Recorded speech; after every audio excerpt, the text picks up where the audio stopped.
my fellow Westorians. It is Saturday. It is time for another Fun Time preview episode. Happy, lucky Fun Time episode. We like to talk spoilers on Saturdays, get you ready for the next episode, as well as stuff from Fire and Blood, as well as things we may have missed from our Monday episodes, because, you know, we get to it pretty quickly after the episode hits. And, well, you know, occasionally we miss a few things. We had all week to think about miss it. something? I can't. Well, I miss things. Ashaya doesn't miss anything. Also, someone who never misses anything is our guest, our lovely guest from all the way over there on the other coast, Joanna Robinson of Ringer fame. How's it going?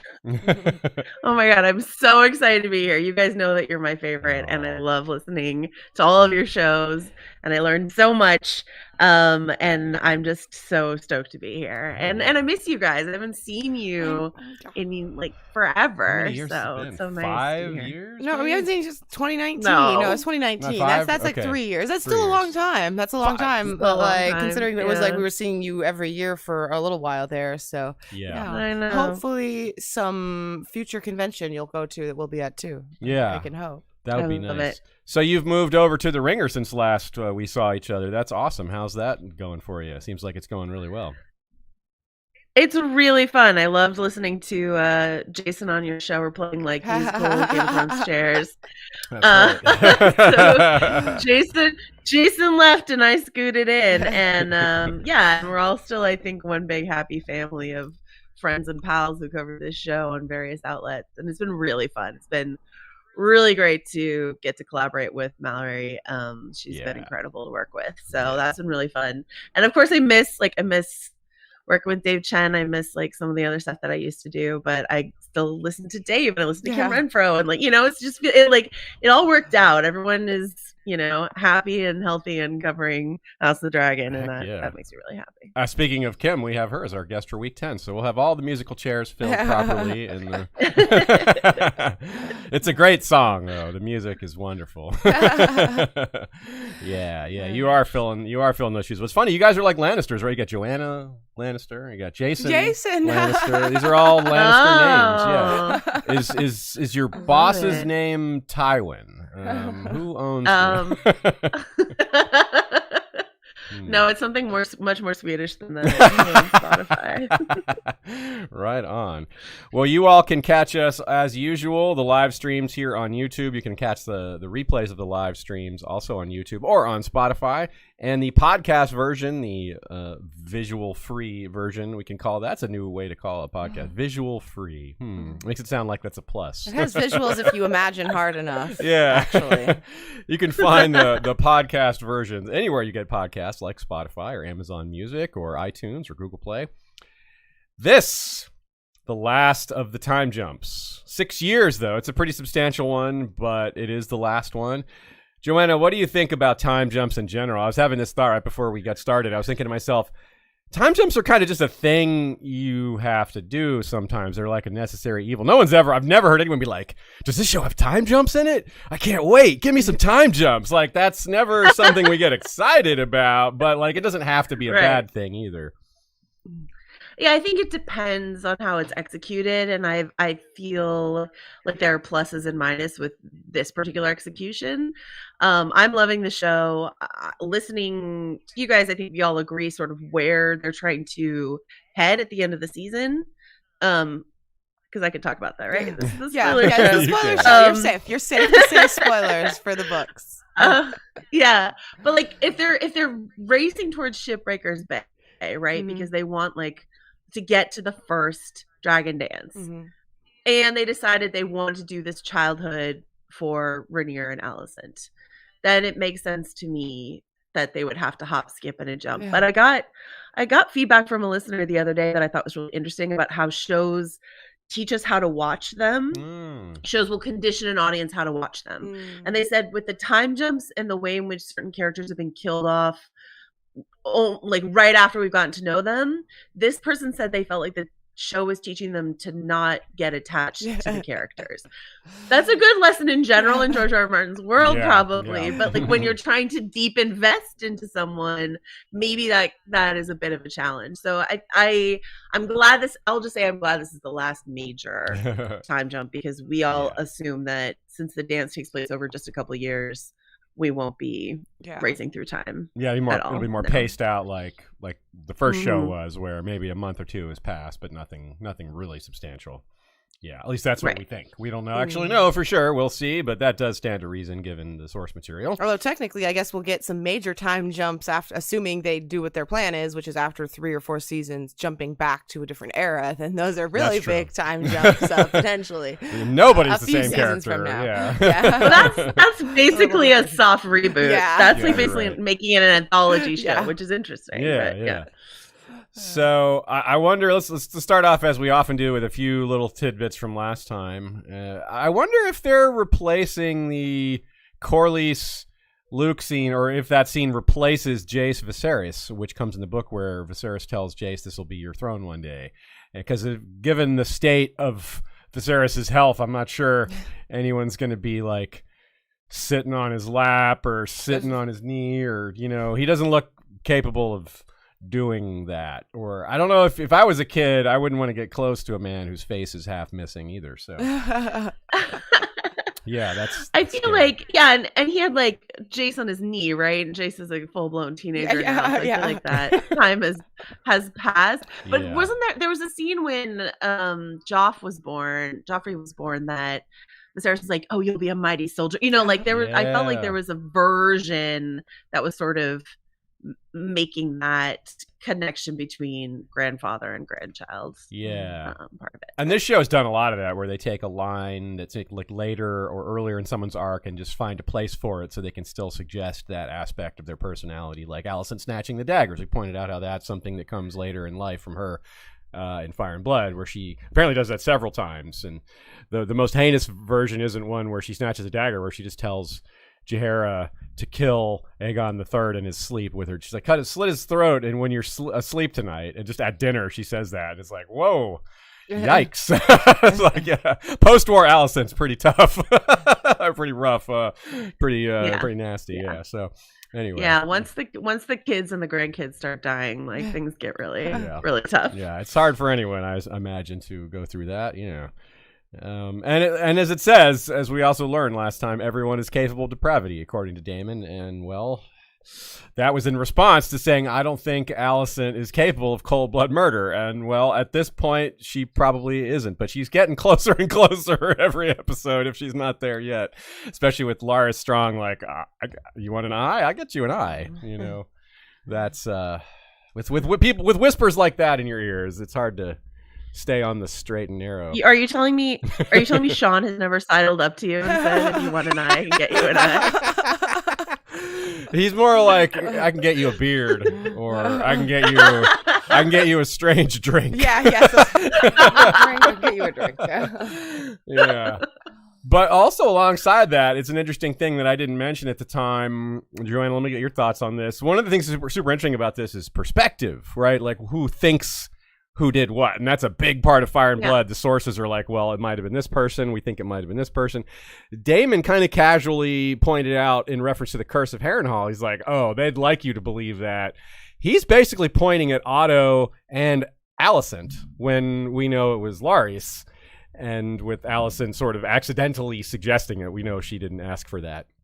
But that is really interesting. Like, Daemon's always had it out for Otto, and kind of vice versa.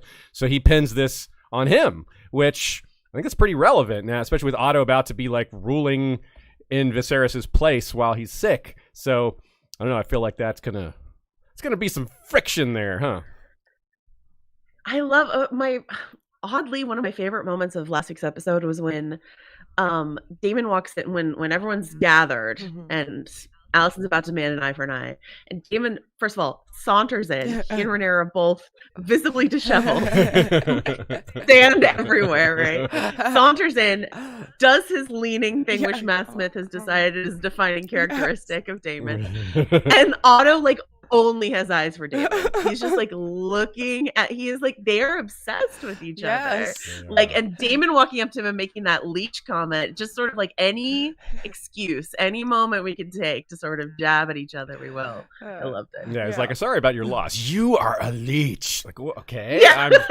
I was saying sorry for you. All right, fine. You know, all right then. Okay, Damon. That way. Yeah. Obviously, you've been listening to the podcast, so you know, Joanna, that I think a lot would be solved if Otto and Damon would just hook up. And I think that is the solution here. Just put Alicent and Rhaenyra together and Otto and Damon together and let them go at it. What's their ship name? 100%. Ottoman. Ottoman? Oh, yeah, I've Ottoman. said it That's before. right. It's Ottoman. That's That's right. the Ottoman Empire. Yeah, the Ottoman Empire. It's like, I'm not the You're only totally one that's Team Ottoman. You have said that before. Yeah, I have. forgot. Okay, so Otto hops on Caraxes and flies off, and Alicent hops on Cyrax and flies off, and they all just like, and then peace reigns over the kingdom.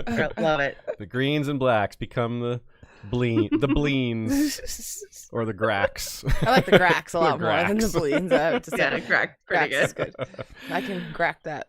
So let's talk a little bit more about Helena for a second too. I've asked this of Jason as well, and I'll probably keep asking guests this question. Even if we have an idea of what she may utter dream wise the rest of the season or not, she's going to live. Presumably, they're not going to change that. I don't think until next season and beyond. Perhaps more dreams coming. I just can't get out of my head that she's going to have dreams about like blood and cheese. Before it happens and other stuff like the Battle of the Gullet you mentioned, that would be something she could dream about. Like, that's such a huge event where a lot of people and dragons are going to die. I mean, so much death and chaos. How could she not dream of that if she's going to dream of stuff happening with dragons? Do you have any general thoughts on Helena or anything you want to say about that? Well, first of all, I just want to say that I thought Shay's interpretation, like, of the of both Rhaenyra and Aemon getting stitched up before the episode was over was deeply brilliant. That was good, I've also heard an interpretation that's that it has to do with like the sigils and the banners, how there will be like different sigils and banners on. I mean, everyone. Yeah. I mean, the thing is, what I think is that the writer's room is just going to have a really fun time coming up with cryptic little riddles for us that could mean 90 different things. And all of us book readers are like, well, on page 275, George used the word blah, blah. And it's just like a really fun little thing I consider it for us, just for us. Yeah. So I think every episode she's in, I think she's going to say something, one sentence at least, that's going to have us sort of like run into the text and figuring out and getting out our dream interpretation books and being like, well, teeth means lying. So obviously, So. We'll have to do a signs and portents of Helena at some point. Right? Yeah. Love it. Yeah. But also like the idea that no one will, I mean, this ties into the Cassandra nature of the Dragon Dreamers and the idea that no one's going to be listening to her. No one is paying attention to her. And she has all this information. Hard to decipher information, but a bunch of information sort of rattling around in there. And even she doesn't seem fully, like, we haven't had like conversations with her mothers talk to her, but it wasn't really a conversation. That was Helena saying things and Alicent being like, okay. I'm still wondering how keyed in Viserys is to this. Like, if he literally listens to his daughter speak once, I feel like he would understand what's going on. But has he done that? I don't know. It feels like he doesn't treat any of those kids. Like, I'm not surprised that people, including Kristen Cole, are confused about who's a nephew, who's an uncle, who's a child, who's a grandchild, because it doesn't feel like Viserys treats Aemon or Helena or Aegon like his kids at all, right? No, like the only real parental thing he's done besides watching them all fight in the yard is he had this one line where he's talking to Alicent about the kids, about the prank, the pink dread prank, and he goes, "Are you sure it wasn't our Aegon?" And I did clock like, oh, for him to say like our Aegon is a parental thing for him to do for some, like, that's a stretch for me to be like, well, he hasn't had a scene with his kids yet is really the crucial thing. Yeah. And we're running out of time. I don't know if we're gonna get one. He's running out of body parts, man. What else can fall off? Every once in a while he runs in and yells, "Get along, damn it." And then, we'll see. Classic Viserys. Wait, I'm gonna try to pronounce it correctly because I'm on your show. Oh. So Viserys, Viserys. right? So Okay. if you're Yeah. Well, pronouncing you're it doing like better than Sean. Sean on Mondays drives us crazy saying he says Viserys. Viserys. I think I'm like the middle Viserys ground for between that. Sean's wild. I pronounce it how most people pronounce it, and then you pronounce it the technically correct way. And so I will try to like match your Viserys. Corlys energy. That There's is a the lot of correct ways to say it. Like, Wow. there's some like British folk who say it Viserys, you know, and which We got a whole feedback about how we say auto. How do you say like How do you say auto? auto How can you say differently? auto differently? It's auto. What? I think if you're British, it's like auto, Auto. you know? And I'm like, well, I'm not about to stop midway into my American accent and be like, well, auto, hi, Tara. You know, Auto, like, hi, it's not, this is not going to go well. Yeah. But a bunch of, some British listeners were like, you're pronouncing it like the car, like AUTO. I was like, I hate to break it to you, but it's the same Yeah. here in America. Yes, it is. Sorry. I sometimes imagine it's like ODDO, auto. Auto. Like, Yeah, auto. It's really odd. Oh, yeah, auto. This podcast is just going to be us saying the word auto for 5 minutes. Yeah, we need an ASMR of auto. Auto.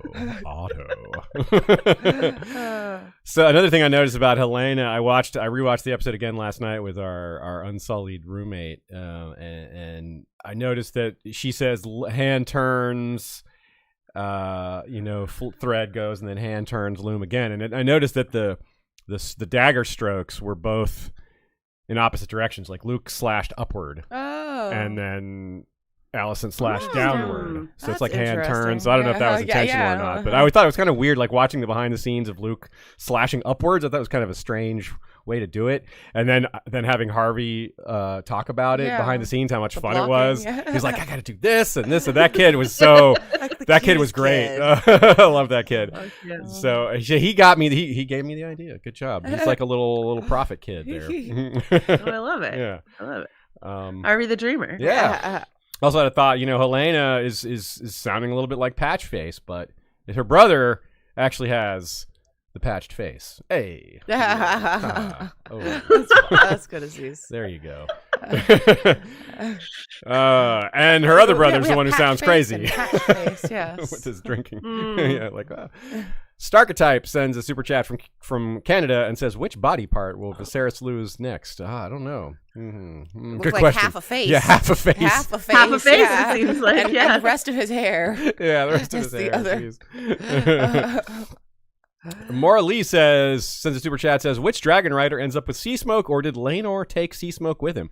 This is a really good question, and I don't think we have a solid answer. We have answers on what we want to be the case or what we think would make sense to be the case, I guess, right? Like, and this was the thing, I talked to Joanna about this like immediately. My first question was, I had texted her like, so do you think we see Laenor again? Joanna thought we weren't going to see Laenor again, and then I watched the episode, and I think we'll see Laenor again and they'll be able to resolve this. That's my theory, is that they'll just resolve that Laenor will die or something like that. Just gonna die in the stepstone, just die in battle, something like that. Like, I mean, it isn't as much of a bury your gaze, like here's another gay person dying right after another. If it happens next season and he's had an arc like that is like, the problem isn't killing a gay character. It's doing it without giving them like interiority or agency or a plot line or doing anything. It's doing it without doing anything with them at all. So if they actually give him a plot line. But so to my question, I texted you after I watched the episode, Joanna, and told you my Recalio Rendune theory. Yes. Do you still think that do you still think that was like a final, we're just never going to see Laenor, or are you open to it now? No, I'm open to it. You've changed my mind. I'm open to it now. Like, and I think, especially thinking about how they like used Gendry again, not just after he rode away, but just like even in, before, to use like, I don't think they want to waste parts of the deer that they have, you know what I mean? Like, I think so I think if they have a Laenor, they can plug and play him for another character and make that feel even richer for people who are just watching the show, rather than introduce a whole new character. So I like that idea. The idea that he might come back as Adam, I'm tempted to dismiss it because it creates so many problems. Yes. But on the other hand, I'm like, but it feels like something a show might do, at the same time. I can't I can't wholly dismiss it. I know it's going to cause a lot of problems, but I feel like, I mean, they've had a lot of cover with these time jumps to sort of smooth over various problems. Like, how did Otto become Hand again? Mhm. Like, we don't get to watch Viserys make that decision. We have the text to tell us sort of why he made that decision, but we didn't see it. So the show, I think, feels comfortable hedging and hemming and hawing and yada yadaing over things. So like they might put him in for Adam, which again doesn't like creates a lot of problems, but they could do it. I assume if they do that, they would change him away from being a bastard son to some other relation, some other designation or something. They could change that aspect of it too. Yeah, like to me, Right. that has the ramification if you change Adam, then you have Alan to deal with too, and Alan is far more important, and Mary's it's just Alan's not important to this story. He is really important. Like if we're being hardcore, they can just not introduce him at all. Yeah, I think that would be a mistake because it's such a great opportunity to introduce a fan favorite, and just even because they don't have to do much, but have him appear briefly and fail to tame a dragon. I'm on the record as being very down on Laenor as Adam as an idea. I was just trying to figure out how they would do it. Yeah, I'm both down on the idea as in I think it doesn't work. I think it has a bunch of holes, and I think I don't like it. So I'm down on it on two levels. I'm definitely with not liking it. But so we'll see. But I am super on board with the idea of keeping Laenor around or bringing him back, and that not being the last we see of him. Yeah, like what about this, Joanna? If like there's a civil war breaks out, which it will, that's a pretty compelling reason to be like, maybe I should go back. Like this is not what I left. I left when things were fine. Well, maybe they weren't fine, but he could reasonably call them fine. But if there's everyone's killing each other, things are not fine. Or imagine just like the scenario where they're like, hey, we need every person we can. We happen to know that Laenor has a dragon and is out there. Let's reach out to Laenor, like Rhaenyra and Daemon, or then like, let's reach out to Laenor and bring him back. Let's call the boys in. Like, I don't know how they would find him, but, maybe there's a way, Yeah, that's true, too. And maybe that has something to do with the Rhaenys math, which is the math that I'm sort of most interested in coming off of last week's episode and into this episode is like where, we understand how the Greens are coalescing and how the Blacks are coalescing, and in the books Rhaenys is nothing but like a loyal Black until her untimely death, but watching her cold shoulder Jace and Luke is and then that was before Laenor dies and Rhaenyra and Daemon are like, well, it'll be good for our brand and people think we did it, you know what I mean? So like, are they bringing Rhaenys in on this? Are they bringing Corlys in on this? Or is that going to be a tension? And is that a tension that can be solved by being like, JK, okay, Laenor's back. We faked his death. I'm sorry his hair is gone, but he's back, Just call him Egg.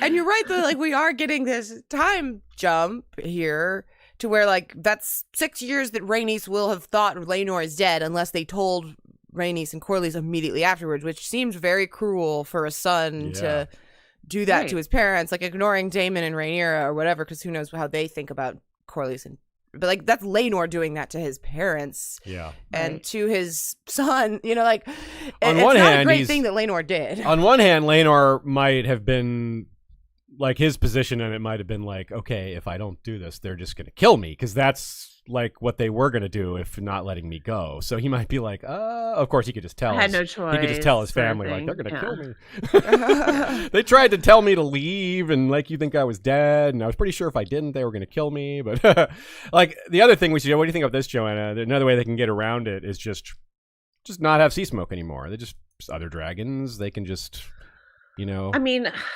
honestly, I do love the show, but like given how we met Meleys sort of like in a wide shot and haven't like really gotten to know her, given that Sunfire was intro just like sitting on a rock in the background, like I could see them just being like, and yada yada yada, we never saw sea smoke again. That's true. Like, yeah, you're right. And like they just introduced another dragon for those Velaryon boys for them to try to tame. Yeah. I wanted to ask you actually a question about this change, the Laenor lives change, which I'm fine with. I'm not that much as so much of a book purist that I'm not okay with it. But I thought it was so interesting thinking about the interviews that they gave at the start of the season, where I think it was Ryan Condal especially was like, well, Fire and Blood has so many different versions of the story, and we're hoping to present this is the true version of the show. And I remember you both trying to sort of ask George about this when you interviewed him and tried to get him to say this is the true version, and he gave you a long answer that did not answer your question. And so bless, that was a great interview. I loved it. Yes. But this can't be like the true. I'm fine with it being a version, but like this can't be the true version if they're making adaptive changes like Kristen Cole murdered Joffrey at a wedding, or Laenor lives, etc. No, it's not. It definitely can't be the true telling of the events in Fire and Blood. And the thing that I like to highlight that like really crystallized for me after that interview, which is that there actually is no true telling for a lot of these events. George specifically doesn't want to commit. That's why it was easy for him to write, is that he was able to say, and who can know? He doesn't have to choose, like for A Song of Ice and Fire, what the telling is. And so it's it's entirely possible that George in his head watches this show and says, that was great.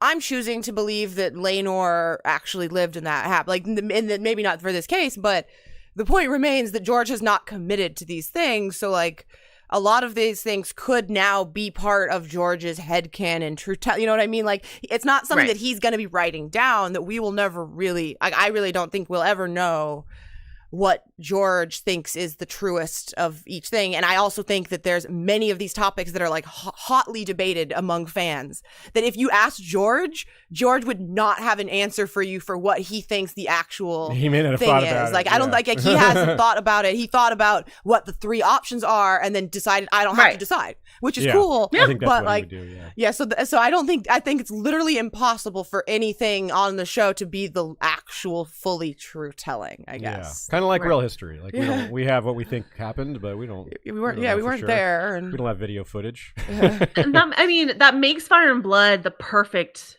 like book to adapt, because then we as watchers, book readers and watchers, in theory, can't get too wound up about changes. People still will, I understand, but this is a source material that allows for so much freedom. I just kind of wish Ryan hadn't said that thing about like this is the true telling. He just said, like this is a version. And I think when he said that, because he said it, he's made other comments in other interviews, and I think Ryan really meant that we had to choose a true telling. We had to choose an objective truth that we were telling. We aren't just presenting it, although in some cases, like with Daemon saying "air for a day," they managed to play with that and not show us even really what happened.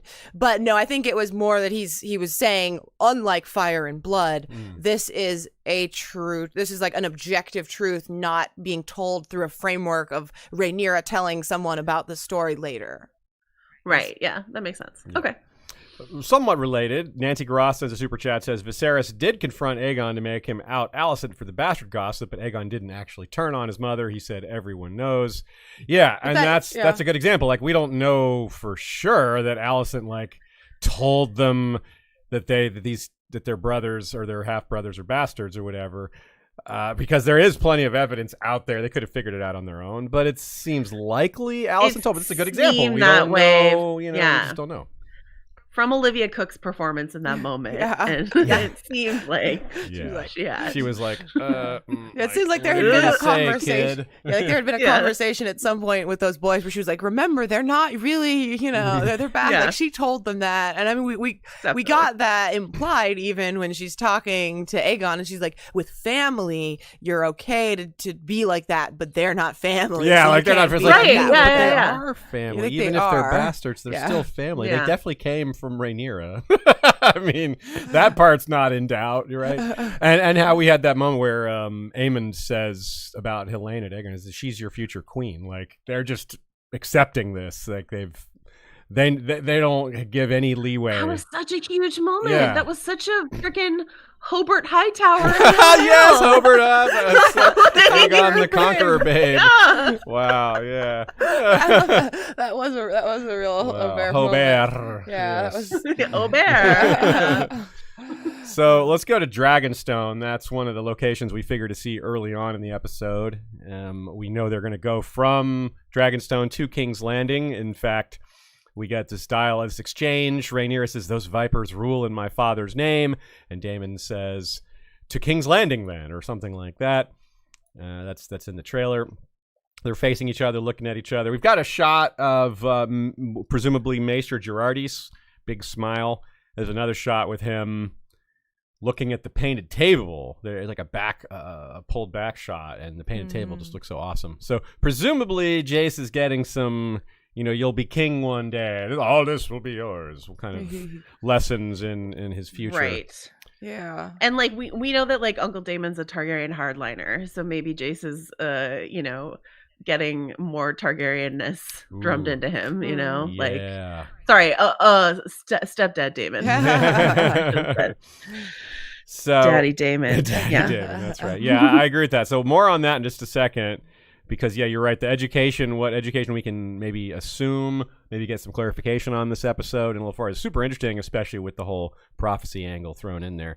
But come back to that in a second. Flying Pianos 123 super chats and says, "What would you guys like Nettles' relation to Daemon to be, given that they're playing up the romance between Daemon and Rhaenyra more in this show than the book? Like, is there a chance they're related? Is there a chance they're lovers? What's the deal there?" Joanna's sigh right there says it all. What do we? So the question is, what do we want? It hurts my feelings. It hurts. Yeah. It really hurts my feelings knowing that Nettles is coming, and I'm just like, I mean, it's not like they're painting Daemon with a heroic brush, right? No. Like they're making him inscrutable often, empathetic sometimes with like how he cares about Rhaenyra, how he cares about his brother. But like, I'm not blind. He's not a hero. But I was just like, it's gonna hurt my feelings, the whole Nettles thing. And I would prefer if it was something closer to. I mean, we don't know what's gonna happen to their relationship. Rhaenyra is gonna change a lot, understandably so, given all the things that are about to happen to her family, right? So, like, if anything can put a strain on a marriage, it's a civil war.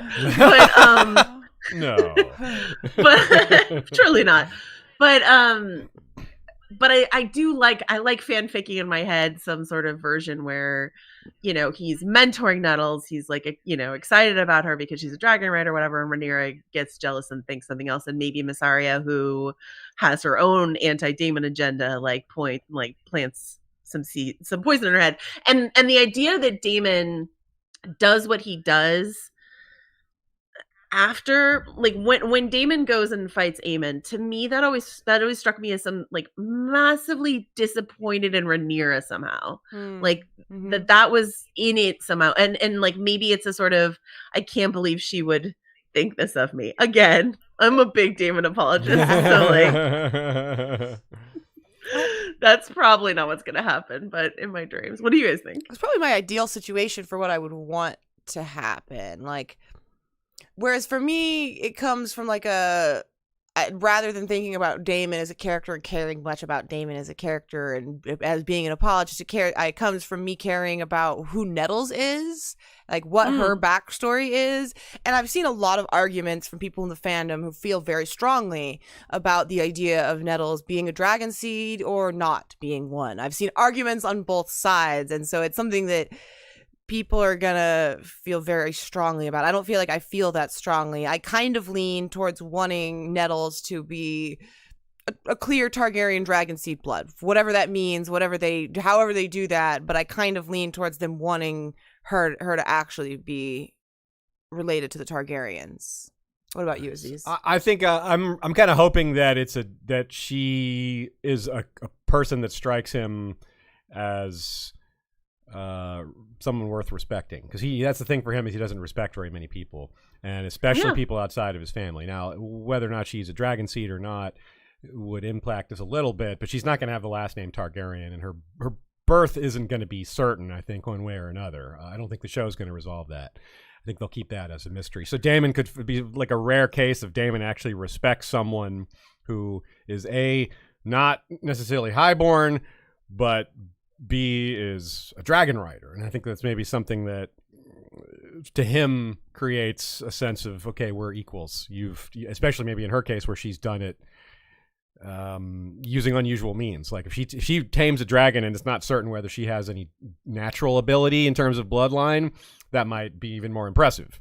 Well, it is more impressive if that's the case, but how Daemon reacts is... So there's interesting possibilities here with how they can have their relationship go without it being sexual or them being related. You know, I've seen the theory online a few times now that I thought I'd address was people theorize the idea that Nettles would be the daughter of Daemon and Mysaria. And I'm inclined to believe the show on its face when they say, no, Mysaria cannot have children because she chose not to be able to have children. But I also think it's worth bringing that up because it is something I've seen people speculate on. And I think if they had not made that clear, I would be right on board with those people as thinking like that would be a valid theory. But I think it's right out of contention. Yeah. Well, we'll have to see, but yeah, we're all very curious. Nettles is probably one of the characters that we're most uncertain how they're going to portray her, and in a lot of ways, how she looks, her personality, how other people react to her, just a lot of things. So, yeah. I know there was I happen to know that there was a version of this, like, you know, there were so many different versions of this story pitched to HBO, but I happen to know that there was a version of the story pitched to HBO where Nettles was like a main character from the start, and I think that would sort of address some of the criticisms that people have where they feel like it's too palace-centric, insular, Targaryen insular, and it's like, why don't we have some of these other characters like Nettles, etc., and we're following them from the start, and when everything converges, we will have followed them whenever their, you know, various origin stories was, you know. Yeah, I'm glad you brought that up because that is something I kind of expected going into the show, but I kind of put out of mind that I had expected to have a common person on the ground kind of perspective, and maybe you could look at Mysaria as having a little bit of that, the closest we have perhaps, and is maybe why I'm so eager about the idea of seeing Laenor off in the Stepstones and just like show us as somewhere else. So maybe that is something we still could get as they set up the Dragon Seed plot line, that season 2 we start off and follow a character like from the beginning or something like that. There's going to be so much more war. There would be room for maybe more of the kind of story. I loved Olivia Cook in one of like the preseason interviews. They were talking about all the locations that they filmed in, and she talked about getting her call sheet and how like she doesn't leave the castle. So it's like everyone was like shooting in Spain or whatever, and she's just like on the castle set, in the castle set, like Cersei, right? Yeah, exactly. So wandering around. She doesn't get to go on the field trips, but I think that I think the episode where we go to Pentos is like one of the it was exciting to go somewhere else. Or when we went to Driftmark, like it was exciting to go somewhere else. So like as cool as that King's Landing, Red Keep, etc. set is, like I think the idea of spreading out, everyone's kind of excited for that, and the dance will afford us so many opportunities for that naturally. But I think planting some of these other characters in those spots is going to be healthy for the show. Yeah, I think the season 2 trailers are going to be like this. They're going to show like the Starks for a minute. They could show like little Old Lannister Town. armies or just Old Town. Yeah, that's going to really. They've been holding that back, and now they can hit us with it all at once. That'll be fun. Brings me back to my question, which is there a location that we know is going to be coming up in the next season, or even this season, I guess, that you're like excited to see, that you can think of off the top? For me, I really want to see Old Town, for example. I want to get some real time there. Yeah, that's a great one. I think just more Harrenhal. I just cool. like Nice. God's Eye, like all of God's like Eye, we saw it a little bit, but I need more. That's what I want. What about you, Aziz? I want to see more of the Dragon Pit. I'm sure we'll get that, but that's what that little bit we got was really cool, and it's just such a mysterious edifice, and more of the Red Keep's tunnels. I think that would be neat, because I think this is a different thing. We don't have. It's more like the Red Keep's back staircase. Yeah, right. Yeah, right. These and secret one places. skull basement, the back staircase, and the one basement. It'll be cool because we'll definitely be seeing the outside of Storm's End, because we went to Storm's End already this season, but they didn't give us a single outdoor shot of it. Like they just held it back for the finale. We just heard the wind blowing. We were joking about this on the trial by content show I do with Neil Miller and Dave Gonzalez. Dave has been like dying to see the exterior Storm's End for literal years. Yeah. Like it's his like main thing. He's been dying to see it. And then we get the like one interior, and he was like, "Okay, but that's not." Wait, a few more the episodes. leaves blowing on the ground were great, but that's not what I wanted. And I was joking, like, what if they don't even give us the exterior? What if we just get like Boros Baratheon looking out of like one little window? You get like one like window out of, and he's like, "Oh, that doesn't look good," and that's all it. we We just get. get like a reflection. Yeah, like boy. So I see he's just describing, and he's like, so that one dragon is attacking the other dragon. Ooh, that's bad. Yeah, I don't know. That's it's real a lot bad. of cloud cover. Yeah. Not sure. Yeah. It's like they say, how House of the Dragon saved $30 million. Yeah, exactly. Real Tyrion getting knocked out and missing a whole battle. Season 1 of Game of Thrones energy. yes, totally the same thing. Like, I miss dragons fighting. Are you kidding me? Tyrion would have been so mad. Were either of you fans of the band New Kids on the Block? Because that's the title of our next section. New Kids on the Block. There's some kids on the block. Like that. Yes, like that. There we go. We got our answer. Dragon stuff. Yeah. Aemond was hanging tough on Vhagar last week for sure. Nice. That was Very nice. yeah, barely hanging on there. Oh. So yeah, we're gonna get new kids and older versions of the other kids. Aegon the Younger should be appearing, as in the future Aegon the Third and future Viserys the Second. We got some young kings appearing, basically. Joffrey should be not a baby. We do have a shot of him standing there looking He's so like cute. a good boy. Yeah, I want to pull up that picture. Where is he? He's so adorable. They did a really good job finding like absolutely adorable Look at this kid. brunette kids. Yeah, I there he know. is. Little faces. Oh, he's so cute. There he is. Yeah, indeed, little Joffrey there. Mm. We should get Daemon giving Aegon and or Viserys an egg. We have a shot from the trailer that has Daemon holding that egg. This has been a shot that's been around since before the season. That was like on the cover of a magazine, I think. And Tricked us at the beginning of the season into thinking there was a cut scene because we have that whole thing with Daemon and the dragon egg earlier in the season, but no. the clue was that this egg is clearly like yellowish gold, where that egg in the beginning was like a dark color. So Yeah. that was eventually. Also, wig examination. Wig detectives were like, no, this is the sassy shoulder length wig, not the long Legolas wig. Yeah. Yeah, we need like a evolution of Daemon's hair throughout the season. Yeah.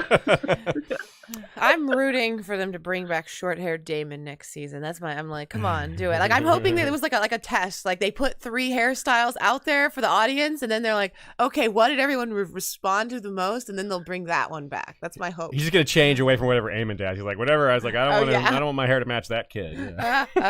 Yeah, they just need to soak him in blood again, because that was my theory as to why he cut his hair the first time, is he couldn't get the blood out of the platinum, and he's like, fuck it, I'll just cut it off. We also have That's a good people idea. theorizing that egg is actually for Visenya in her belly, right? Oh, could That be, it's a could be. Visenya egg. I like that.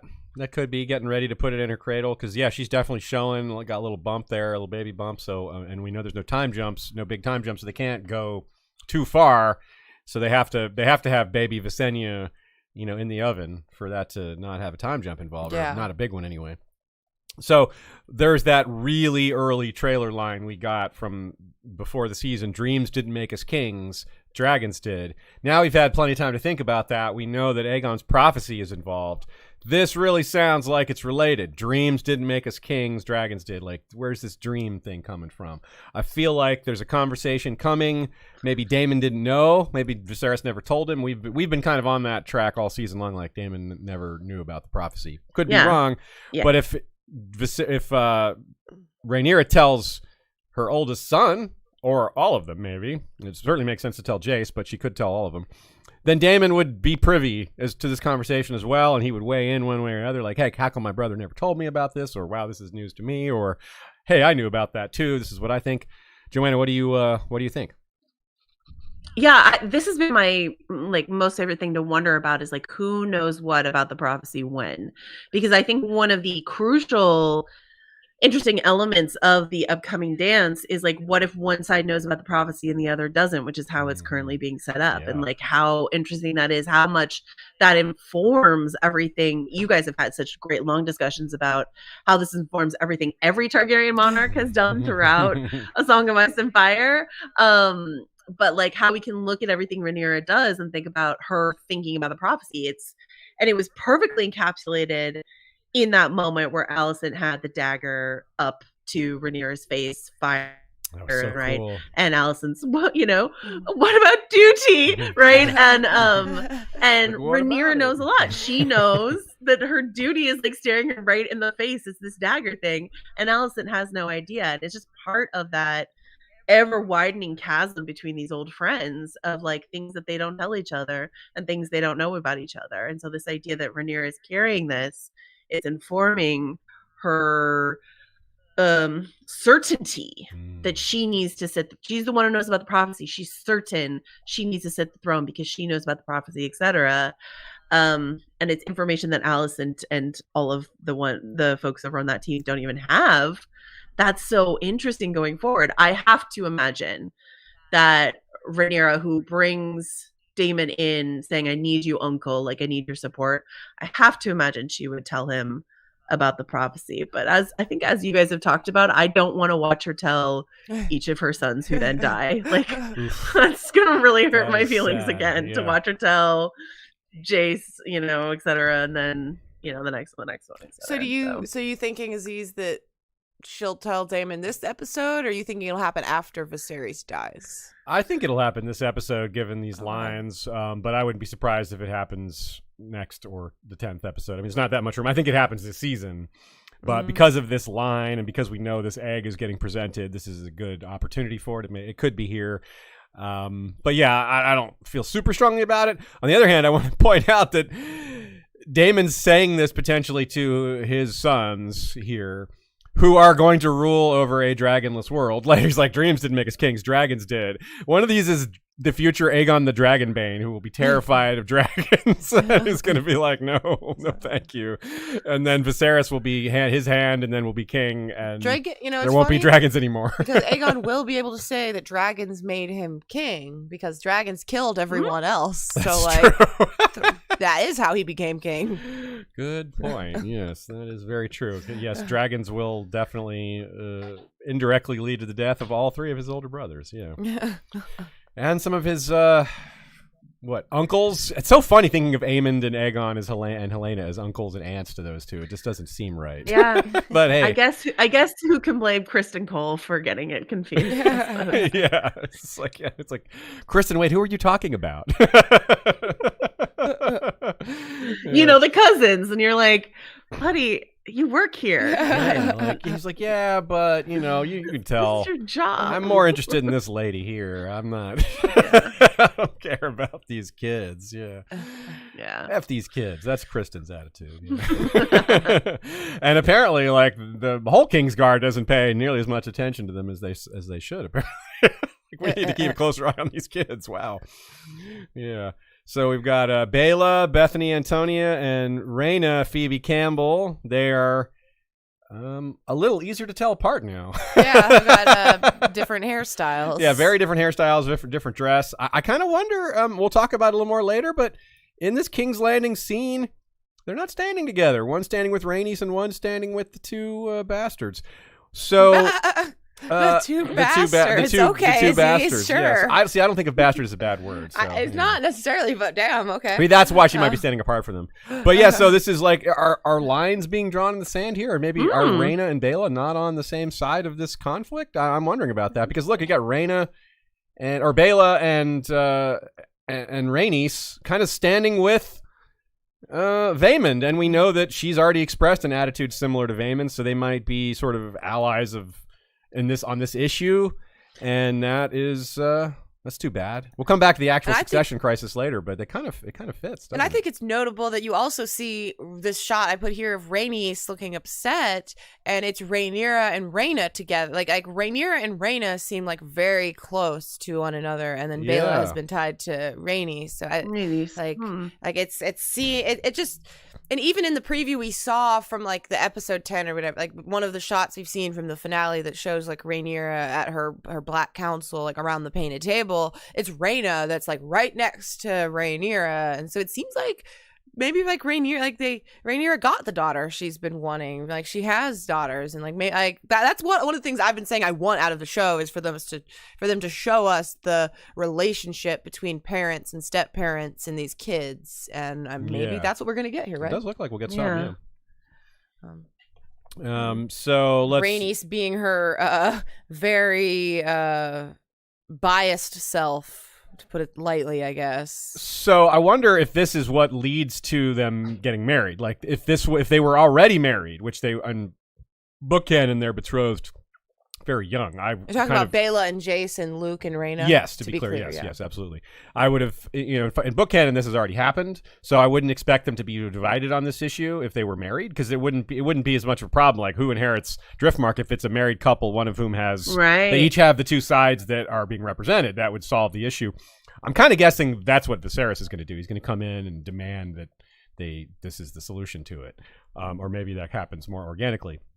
But I feel like it definitely hasn't happened yet. I feel like that is an indication here by them standing apart that that's proof that they haven't been betrothed yet. Maybe. And I think it's also interesting because, like, Rhaenyra balked so much at this political marriage, that she was forced into. She rolled with it as best she could, but like initially there's so much from Rhaenyra about like, I don't want to be a political pawn. Like you just think of me as a pawn in like whatever you need. And so the idea that, she's going to immediately do the same to her boys, and her, and her girls, like she'll kind of get all of her children. What is that? Is that line from The Office where Michael Scott says, it's every parent's dream. It's like all of my kids grew up and married each other. Did you, Michael? I'm going to have to make that edit of a meme once that's announced. That's going to happen. So I'm guessing that if I'm just wrong about them not being betrothed already, then that's very likely to happen in this episode, I think. That seems reasonable. Yeah, it seems like the kind of thing, like, we haven't really gotten into it, but the name of the episode being Lord of the Tides, this is the episode where they're dealing with this Driftmark succession issue, and so, like, it seems like everyone is there making their case in front of the throne about, hey, I'm Vaemond and I think I should be the Lord now, and hey, I'm Rhaenys and I think Baela should be the lady now, and hey, I'm Rhaenyra and actually Luke is the real future, and so on. Like everyone's gonna come up and make their case, and then they're going to go, hey, either there's two ways it could go. One is your idea, Aziz, that Viserys goes, hey, you should marry and that'll solve this issue. The other is that the Rhaenyra or Rhaenys or someone will say, hey, let's combine our claims. And and the other reason it works really well is it would demonstrate to the audience this is what Viserys should have done when Alicent was like, no, I won't marry Helena to Jacaerys. And Viserys was like, what a great idea. He should have just been the king and been like, I don't care if you don't want it. I don't care if you're saying over my dead body, I'm the king. I'm making this happen. Because if he does that here, or if this just happens, it'll prove that, look, this is a good solution. It's like, this is what you should have done with this other succession crisis. It's the microcosm succession crisis that has all the exact same factors, except for that it's not actually going to happen because the sea snake isn't going to die. There's that, but it's going to look like it. It's amazing that they develop this like appetizer succession crisis that sets up the bigger one with almost all the exact same factors. It's really well done. I feel like they should just give Rhaenyra Robert Baratheon's line, and she should just say like, I have 2 sons, I have 2 daughters. Let's join our houses. Let's join my house to itself.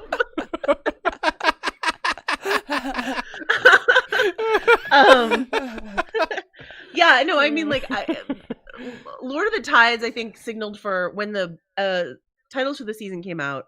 Lord of the Tides really signaled for book readers that this was probably going to be Corlys is sick, or it seems in this case of the show, injured, and there's going to be this question. But I felt like last week's episode, Driftmark, laid so much almost heavy-handed track for that being the case this episode, because you get the Corlys Luke conversation, you get the Rhaenys Corlys conversation, you get Vaemon's really tacky eulogy. Like it's all leading towards this, you know. So. And Rhaenys, just like in that shot of Shea pulled up where she's looking overcome, and I think they're really going to play up just how on death's door Corlys is, which will give Eve Best a chance to show off her excellent acting skills even more. This might be like the most featured in an episode she is, so the way it's shaping up. Yeah.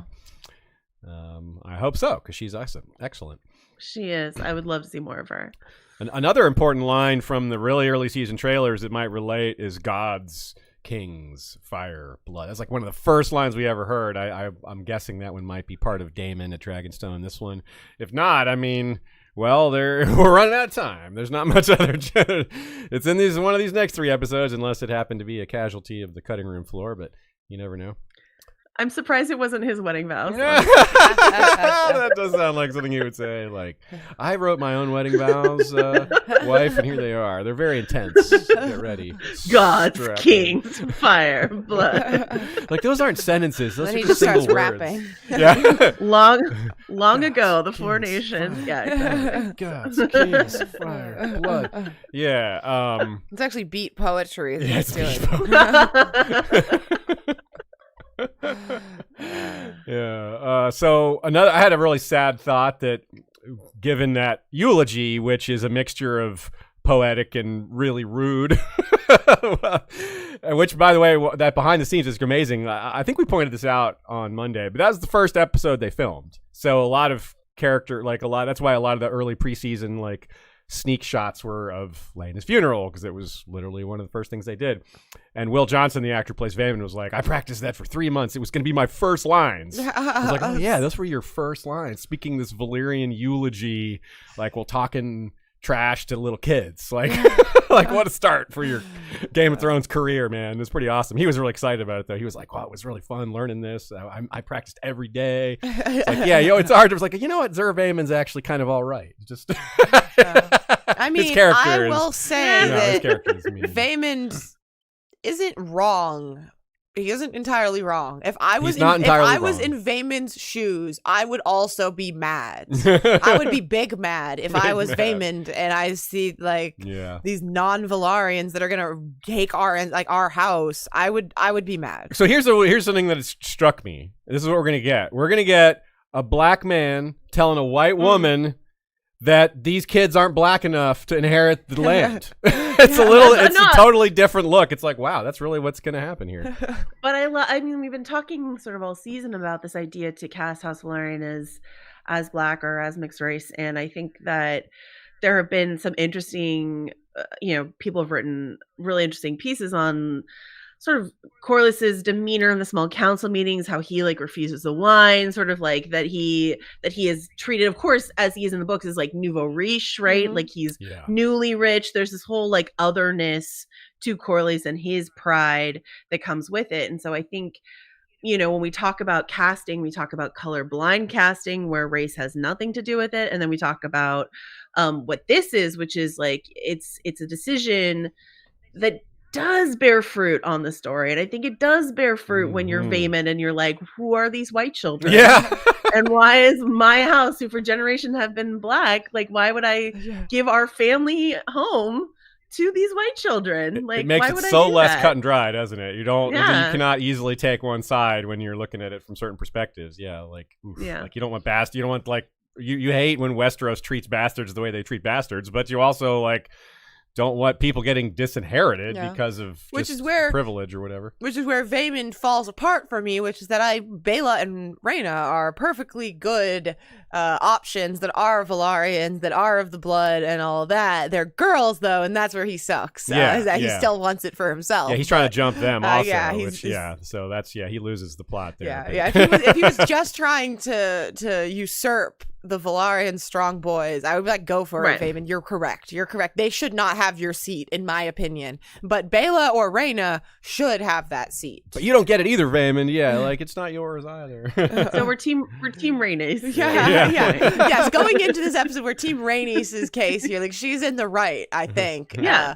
As much as I mean, Luke doesn't even want the seat. Like he does. Like he said, I don't want it. So it's not really. I don't want it. He's happy with that little toy he got instead. He's like, look, I'll just keep this toy and we can call it even. Yeah, Jon snowed it up. The part that I was going to say that was sad, though, that I didn't, that got off track here, my own fault, by the way, was that the funeral says, his words are like, we return to the sea, Velaryons. Well, that is going to be Luke and Jace's fate. They're returning to the sea. Aww. They both like literally go into the water. So sad. Yeah, I'm like, oh my god, when Aemon was like, when Aemon was like, you will die screaming like your father. We were like, oh my god. That was mean. Like, damn kid, that's rude. Like, I don't think you deserved your eye to get cut out, but that was really rude.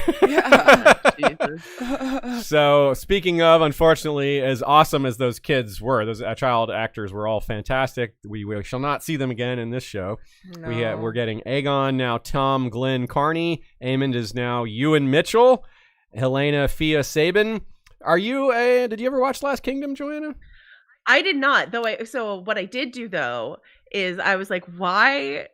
I'm excited because Ewan Mitchell, who we have not seen yet, but like we've seen in trailers, and like cuts a very interesting figure through the trailer. But like they cast Aegon and Helena, the actors that they cast for those two, look so much like Olivia Cook in the face. Mm-hmm. I think it's really, really good casting. Ewan Mitchell doesn't, and I think, of course, they're trying. I think they went for someone who looks more like Matt Smith because they're like leaning so heavily on that mirroring between Aemon and Daemon. But like, he looks so much older than Aegon. He does. He looks like his dad, and I was like.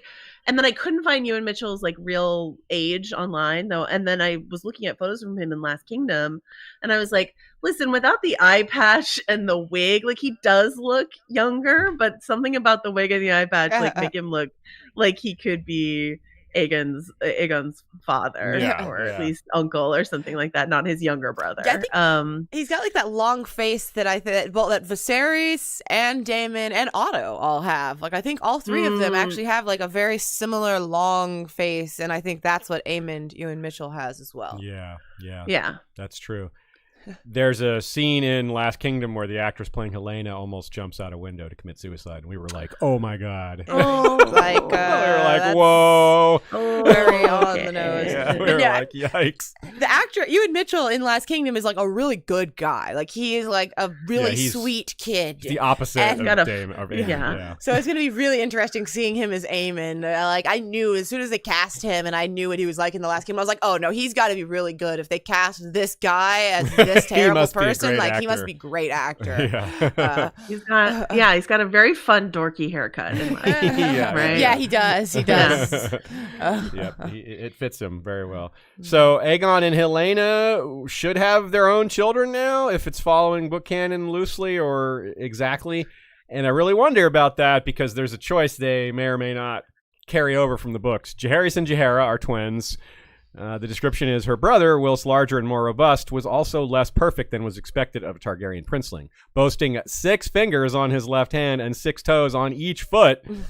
A wife and children did little to curb the carnal appetites of Prince Aegon the Elder, however. So yeah, well, that we expect that part to continue. That's not much of a Remember guess when there. He was like, we both like long legs? Yeah. Like one of the weirdest things anyone has ever said. It was so funny. Yeah, that was awkward, but well done, well acted, Ty Tennant there. Yeah, now we've got Tom Glenn Carney. So I wonder if they're gonna go with the strange, the extra fingers, extra digits for Jaehaerys, and to have Jaehaera be like something's not quite right with that child, where she doesn't cry or do like normal things. Yeah, so I wonder if that's going to be a thing, and I wonder if they're going to bother with Maelor yet, or maybe they'll just delay Maelor till next season or something. But I don't see, like, Helena doesn't appear pregnant, so maybe Maelor's already been born. But in general, I always wonder how they're going to handle children. There's so many different children this season. Yeah, they've handled them a lot of different ways. Any thoughts on any of this, Joanna?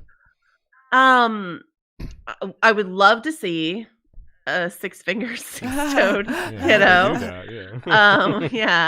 kiddo. Amazing work they can do with prosthetics. True that. Yeah, it's been, again, this is part of the breakneck time jump thing where it's like we just saw Helena.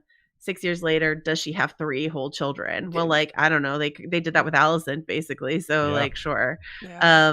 And they have to, because if this is the last substantial time jump, we need all those kids out and about. So I still have Darren questions, though. Yeah. I don't know where you guys sit with that, but I still have questions about it. I still sit where I've heard that Daron is in Old Town, and whether that they haven't said that.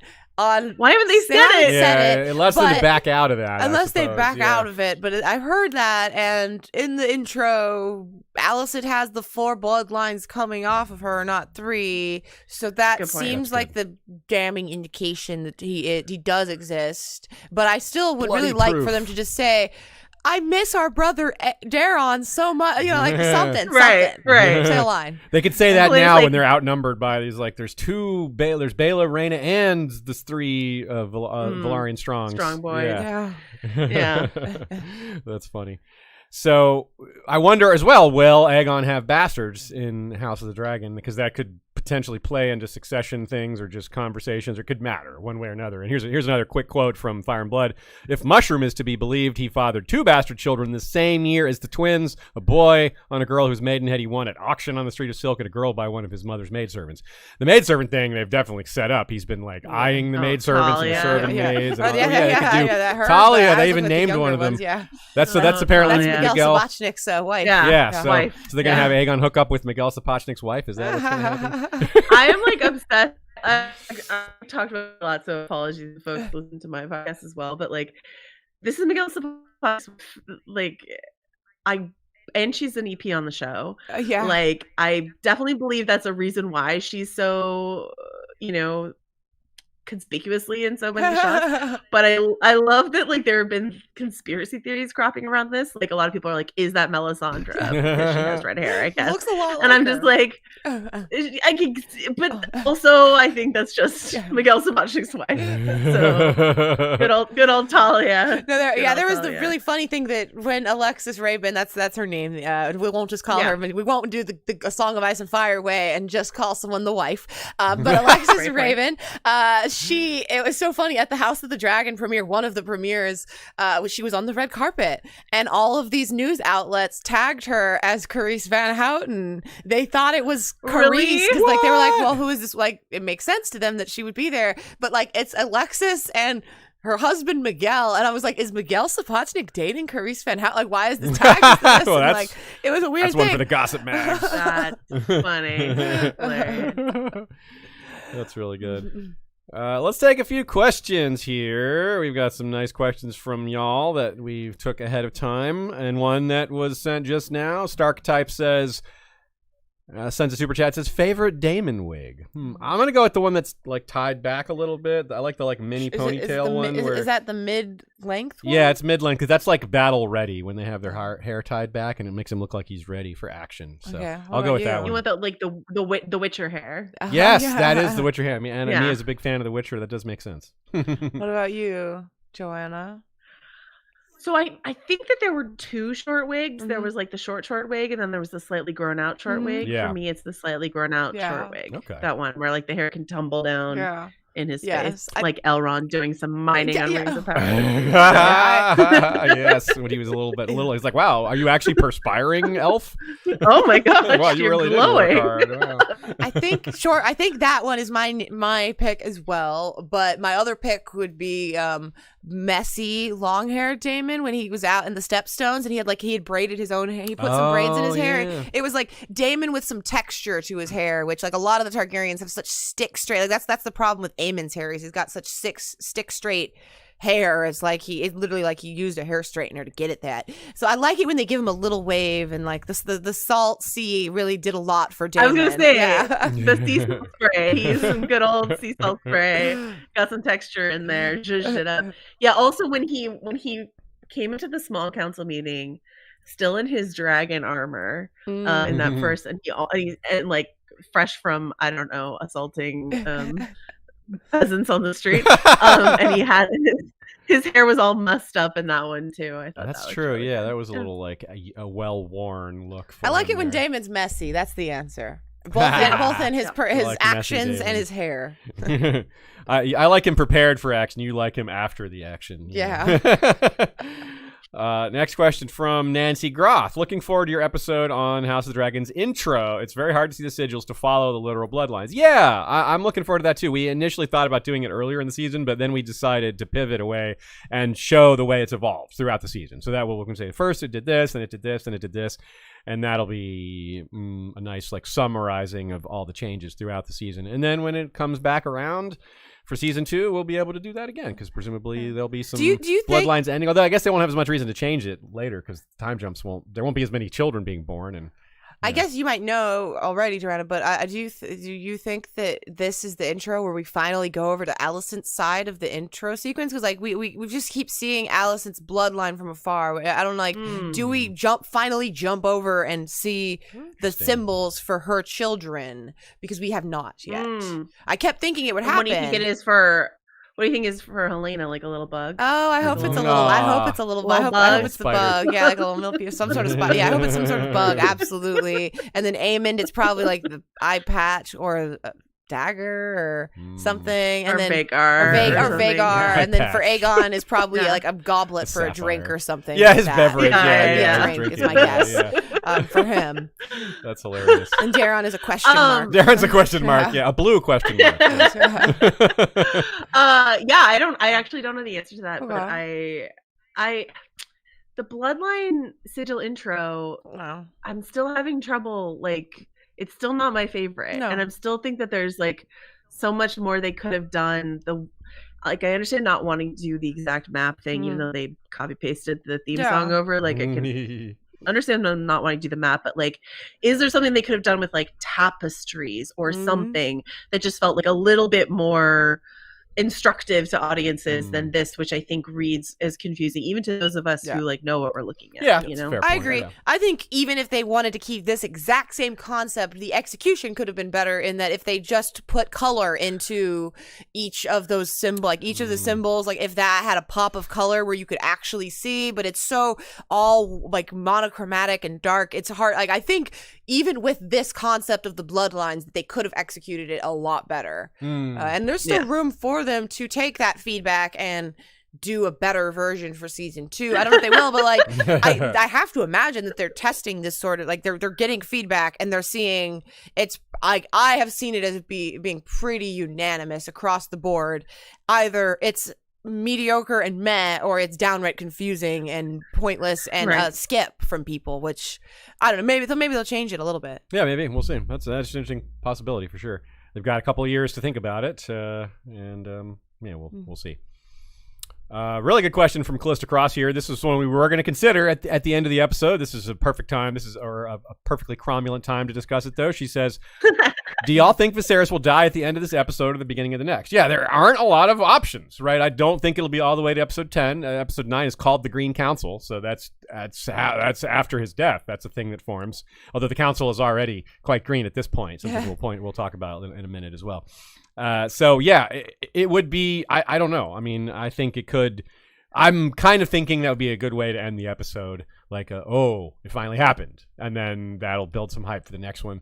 But it could also be a really interesting choice to do at the beginning of the next one. Just like to kick it off like, whoa, it happened. Because people won't be expecting it to happen at the beginning of an episode. So that would be, everybody's expecting it to happen. But that would be a way to take something expected and put it in a somewhat unexpected place. Like right at the beginning or something like that. I don't know. What do y'all think? I guess Joanna, you are kind of already know maybe, or I don't know, but I mean, I guess it would depend, like, how long we want to see him be a puddle of goo. It's true. Yeah, if he goes any longer, he will become a full blown just pile of liquid. Yeah, he won't be. He will have no human shape anymore. Just a mask on a puddle. You just find like a puddle and then the mask sitting in the middle of the puddle with a cane. I mean, it has to be either the end of this episode or some point next. Yeah, I guess it doesn't have to be the beginning of the next episode, but yeah, it could be. It does have to be next episode though. If it's not this one, yeah. Any other thoughts on that, Ashaya? Not that exactly, but like with Viserys' death comes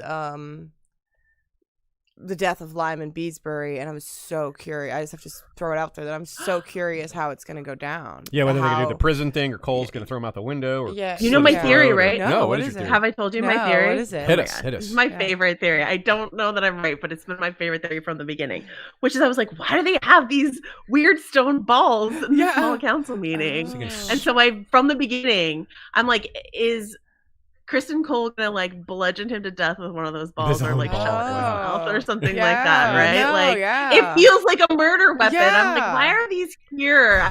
I've heard them explain why they're there. It is a murder ball. Like I've heard them explain why they're like, oh, it's their clock in. I was like, I suppose it just doesn't make a ton of sense to me, and I feel like they keep focusing on them.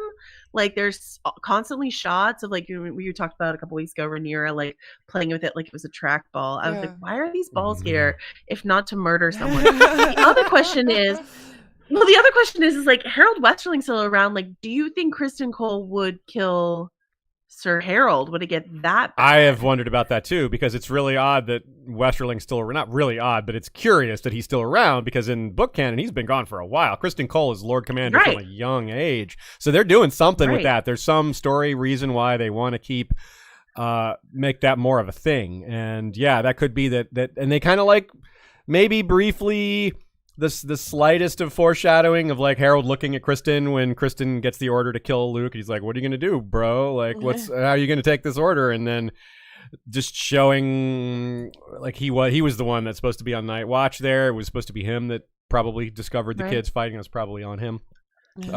So yeah, I think that's a strong possibility that Kristen kills Harold Westerling, or it might be sneaky, or maybe like Laris does it or something like that. You know, like, oh, interesting. Yeah, Kristen doing it would be like such a huge, you know, like talk about staining your white cloak. Yeah, talk about thing power. to do. Yeah, that's a real brutal thing to do, yeah. I mean, I feel like that's why they're waiting on it, and I feel like that's why we've seen all these charged looks between them. Like, I agree. The ones you mentioned, there have been a couple other. It's just sort of like it feels like they're headed towards that. Maybe they don't think that Beesbury is enough of a kill to signify like what, you know, the enormity of what Kristen is doing here. I do. I love Beesbury. I'm a big Beesbury fan, but like, you know, maybe he kills both. Yeah, Harold Westerling and Beesbury, or maybe Allison's other attack dog Larys gets involved, maybe. Or do you think there's a chance that Westerling simply sides with Rhaenyra, and just that's what happens, that he chooses to side with Rhaenyra, and then that's the Lord Commander of her Queensguard? And then, and then he dies later eventually or something. Sucks but to be you, Eric. Eric, you know? Like, but that it is the kind of thing where Eric and Arik, one of them follows Harold over to Rhaenyra and the other one stays with Alicent's. Like, they still have that conflict, but yeah, the idea that, I mean, Harold's like was part of raising Rhaenyra. Like, I mean, I have to feel like he should have a strong opinion on this subject as someone who raised all of these kids. Like, he's the babysitter, for a lot of kids. That's a really good point, that like, why did we get all those scenes with Harold and Rhaenyra if not to? So maybe that means he follows her over and goes to Dragonstone, or maybe it just means he is strongly protesting in the room, and that's when things go badly for him. Yeah, it is an interesting choice. I don't think we see him in any of these trailers or screenshots. Of course, sometimes it's hard to tell which Kingsguard is which, so it's possible he's standing there in one of them. So there is a small chance he dies off screen in between episodes. I really doubt that, given all the setup, and because he's Graham McTavish, exactly. Like, you can't kill Graham McTavish off screen. Like, that's another clue that his role has been expanded. It's such an important actor. Like, he's one of the more well-known actors in the entire show. At least he was before the show started. That's already changed given the popularity of the show, probably. But anyway, yeah, so that's a real interesting conundrum. Another question related to Daron here from Philip. Hey guys, any idea where Daron's dragon is located? Him showing up late to the Honeywine battle makes me think he had to travel to King's Landing to get it. Maybe this will be his season 2 arc. Well, in the book, he has his dragon with him when he goes to Old Town. It's a hatchling. Tessarion is young. That doesn't preclude the possibility of something like this where he has to return. Maybe he doesn't have a dragon when he goes to Old Town and show canon, but I'm guessing they'll just keep it simple. He's got his dragon. It's young, so it's not a big deal because it's so small. But any thoughts on that, Joanna? No, I mean, yeah, that seems like something that they would just the question of where do all the dragons go, or who the care and keeping of the dragons, which is something we get more information in this than we have before, right? We've got the dragon keepers, we've met them, but there's still a lot of details we don't know about. And yeah, like where do you park your dragon when you go visiting? But yeah, I think if it's a small enough dragon, it could just be hanging around somewhere. So I think I should share this, that multiple people have pointed out in the chat, notably like Christina K and some others, that in the trailer, the Weeks Ahead trailer where we saw the Black Council, we see Harold. Oh, really? Oh, there he is. Painted table. Right here. I put it on screen for y'all. In front of the painted table, there's a bald Kingsguard. You can also see Rhaenys in armor next to Bela and Rhaenyra and Rhaeno, which is I'd been talking about earlier. Okay, so I guess that answers our. So it does seem where's Rhaenys' allegiance going to be? Yeah, answers a lot of questions for us. That's awesome. It does. That's really exciting. So that'll be in episode 10, likely, or maybe at the end of episode 9. But it seems like episode 10 with the crown and all that. Yeah. And I like how you can see the camera in the bottom right here. Oh, yeah. It's like a digital display. And yeah, you can also see either Eric. I really can't ever remember which one. I need to think of like a mnemonic device to remember which one Eric or Eric. Which one goes with Rhaenyra? Eric? I think it's Eric with an E. Okay, Eric with an E. Rhaenyra, not Rhaenyra. I don't know. Yeah, I remember something like that. But yeah, it looks like, and we see him there in the shot, and another Kingsguard as well. Good catch, y'all. That's one of the reasons we love to do this live. Y'all always you're often catching things that slip through the cracks for us. They're very good. Very good. Very good. Okay, so here's a question, Joanna, you could help us out with. We had a difficulty interpreting a scene from last episode, and several people wrote in with their interpretation, so I'll set the stage with that, and then we'll get your take. Archmaester Stephanie, whose ring, rod, and mask are silver, asked about Corlys getting angry with Laenor being down in the water. Like, what was that all about? Maybe he was... she thought maybe he was pondering suicide and needed to be watched. Barry suggests he's angry, like Corlys was getting mad because he knows someone needs to go attend to Laenor, and the only person appropriate is Carl, and he's not happy sending Carl to do that because he knows what their relationship is and it reminds him of that. So that's one. That's two different interpretations from listeners. I honestly am not quite sure. My best guess was just that he was really drunk. Corlys was. Laenor was, and maybe Corlys is just like, you're drunk at the funeral, son. Like, that's embarrassing. Which is maybe not the most satisfying answer, but it's possible. What did you think, Joanna? How did you interpret that moment? A couple things. I think if Corlys is like nervous about people knowing that his son is gay, I think loudly sending his boyfriend down to get him from the water is like not the coolest move from Corlys. It's stuck out, right? Yeah. And then the fact that there's only one way back from the water through the funeral reception, I guess that's how Carl takes him. Like, I have a lot of questions. So to me, it felt all like a setup for the Carl Laenor fight later. Like, everyone saw Carl and Laenor in this menacing situation here publicly. That doesn't explain Corlys' motivations.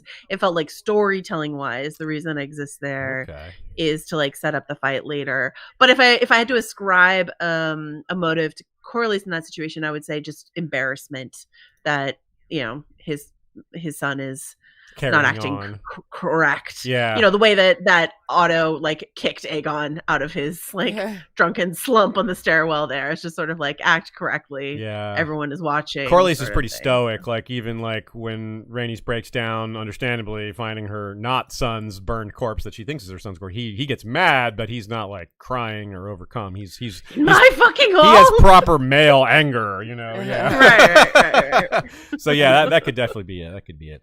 Yeah. Mara Lee says, will we see other shows continue to explore the area of prophecies and green dreams like in a show about Aegon's conquest? This is mainly concerning the importance of the unification of the Seven Kingdoms, getting rid of the threat from the North. Since the North is part of this, will we see a similar handing down of prophecy from the Stark Lord to his heir? Is it prophecy that the North remembers is related to that?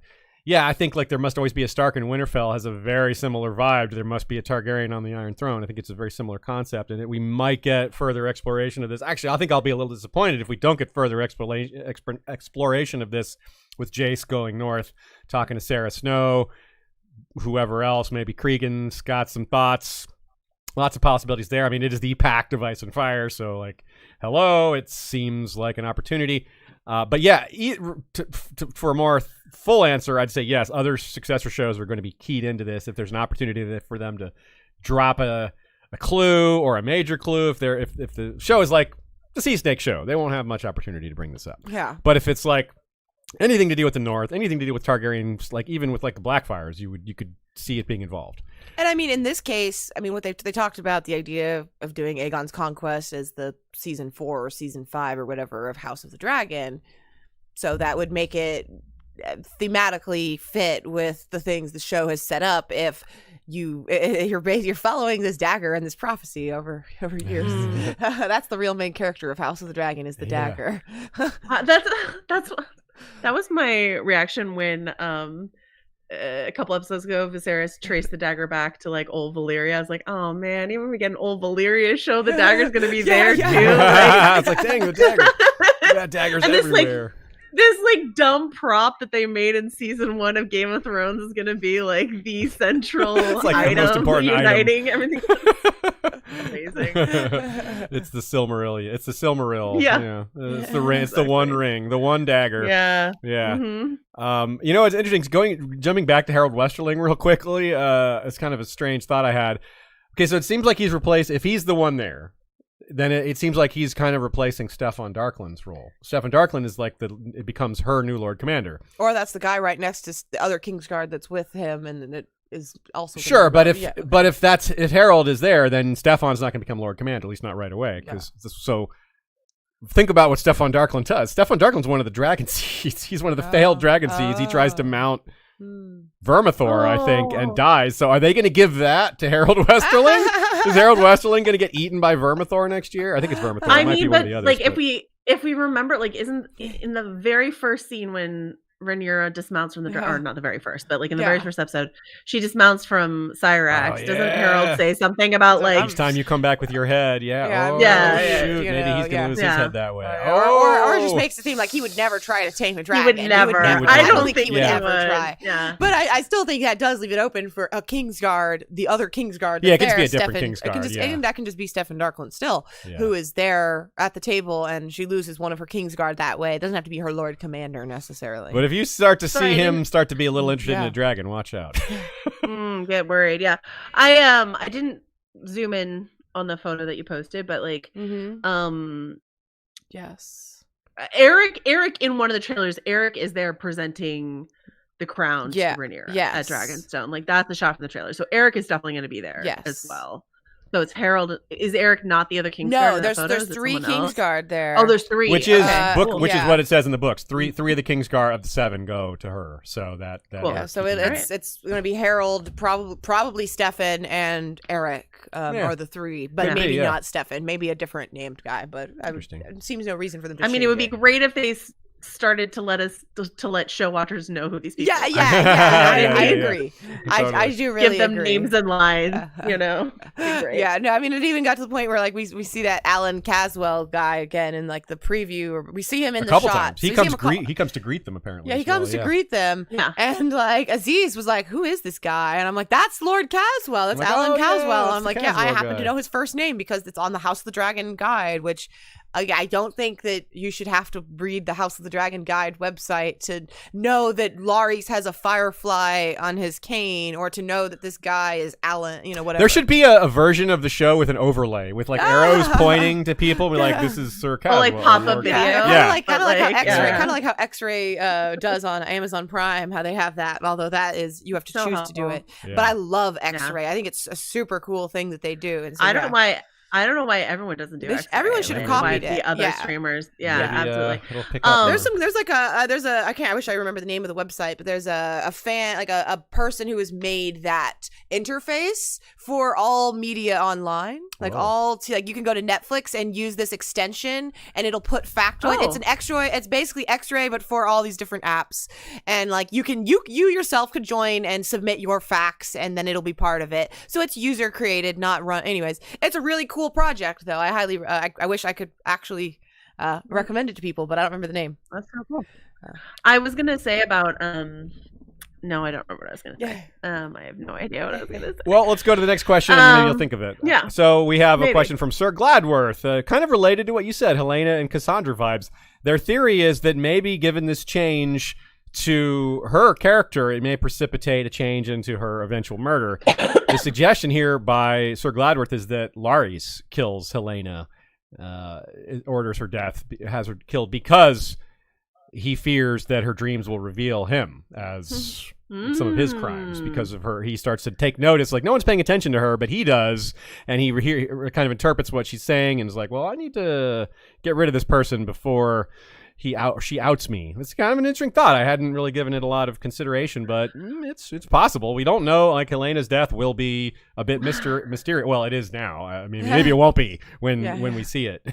But in Fire and Blood, I have heard a lot of people point out the connection between her fascination with bugs and Larys and the like. So we've been wondering again and again why Larys has the firefly sigil, why his men have little firefly pins, like because that seems like a really terrible idea. Yes.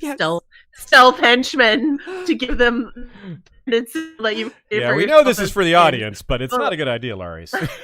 But if he's got like his little fireflies and Helena starts babbling about fireflies, like most people might think, oh, there's Helena just talking about her bugs again, but Larys might be like, shut up, kid. She's talking about me. Be quiet, kid. Yeah. So that's impossible. Definitely. The thing I did remember, the thing I was going to say, and it is related to Helena. Speaking of things that you might only know if you're not a book reader, if you go to the official HBO website, is that Helena's dragon is Dreamfire. Yeah. Like they haven't mentioned it, but it's just like on the on the guide, because Mallory and I were wondering like, oh, is she not claimed? Like, is she a dragon rider? Does she have Dreamfire yet?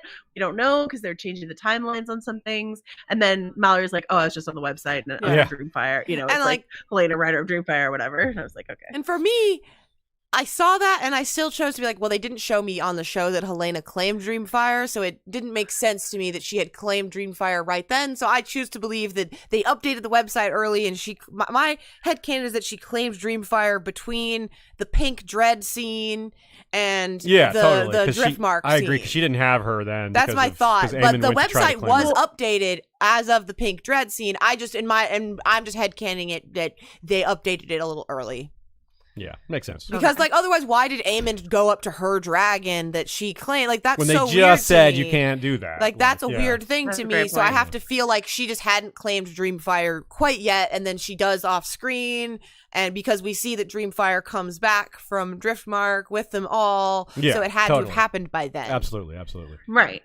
Okay. But no, you would never know the name. You would never know that her dragon is Dreamfire. Like, they have not set that up. Like, we've heard the name Dreamfire multiple times because Dreamfire laid the clutch of eggs that Rhaenyra's brother Rhaelon had his egg from. Like, Dreamfire has been mentioned, just not in context. Absolutely. Well, yeah, and I just, like, again, I know they're trying to do so much, but when they show the, like, murderer's row of dragons showing up for the funeral, and, like, we have to go over it forensically to explain to people who the dragons are, and, like, even we sometimes are like, wait, is that Dreamfire, or is that Sea Smoke, or what are we looking at? Like, that's... in an ideal world, that's not what the dragon show is doing. Yeah. You know, so. I feel like there could have been a really good scene where they showed someone introducing the dragons. Like, I feel like maybe that would be too exposition heavy, but I feel like it could have been really fun if someone and now we have Dream. Like, I don't know. That would have been cool. Yeah. Amanda Molyneux sends Bran learning. Go ahead. Sorry. Well, it's like Bran learning the sigils in the House Words. Yeah. Like, they did that so organically in Thrones, where it's just sort of like, let's just go over it. It's a good character moment for them, and we learned things about sigils and House Words in this world. Yeah. Anyway. Amanda Molyneux sends a super chat, says, been a while since I've got to join for the live stream. Glad to be here. Well, thanks for coming, Amanda. We appreciate your presence, and everybody else out there. Let's get to the next section, the Succession of Driftmark. We talked about it a little bit already, but it's the surprise micro succession struggle that contains some of the elements of the major succession struggle. It's funny because there is a family dinner in this episode that's going to get violent. At first, they're gathering because of an actual reason for aggression, which is a succession struggle. Normally they gather at things like funerals and weddings, and somehow that turns violent anyway. This is the kind of thing that's already tends to be violent, so it's a little more ominous. It looked like Viserys' death would happen first. I think a lot of show watchers would expect that, especially given like Robert. They're kind of conditioned to this is this is how a Game of Thrones show starts. You have a king, he dies, and then stuff happens, right? But instead, the sea snake is badly hurt, so that's a surprise for a lot of show watchers, and that calls his succession into question. Same stakes, same arguments, except for the power balance is a little different. Vaemond is maybe the major point of contention here. Rhaenys may be on his side, though. And if so, that brings dragons on his side, because otherwise it would be like all the dragons would be in one side of this argument. And in the book, Rhaenyra is very severe about this. So Vaemond makes his claim, and she just tells Daemon to go kill him, and he does. Goes and kills Vaemond and feeds him to Syrax. It doesn't look like we're getting that here, because for one thing, Vaemond is talking to Rhaenys at Driftmark, and then he's petitioning presumably Otto on the throne. We don't see, but it's presumably Otto, because Otto is ruling in Viserys' place because Viserys is sick. So that seems to preclude Vaemond being killed by Rhaenyra. But he may have his tongue pulled out. That could still happen, so I'm not sure.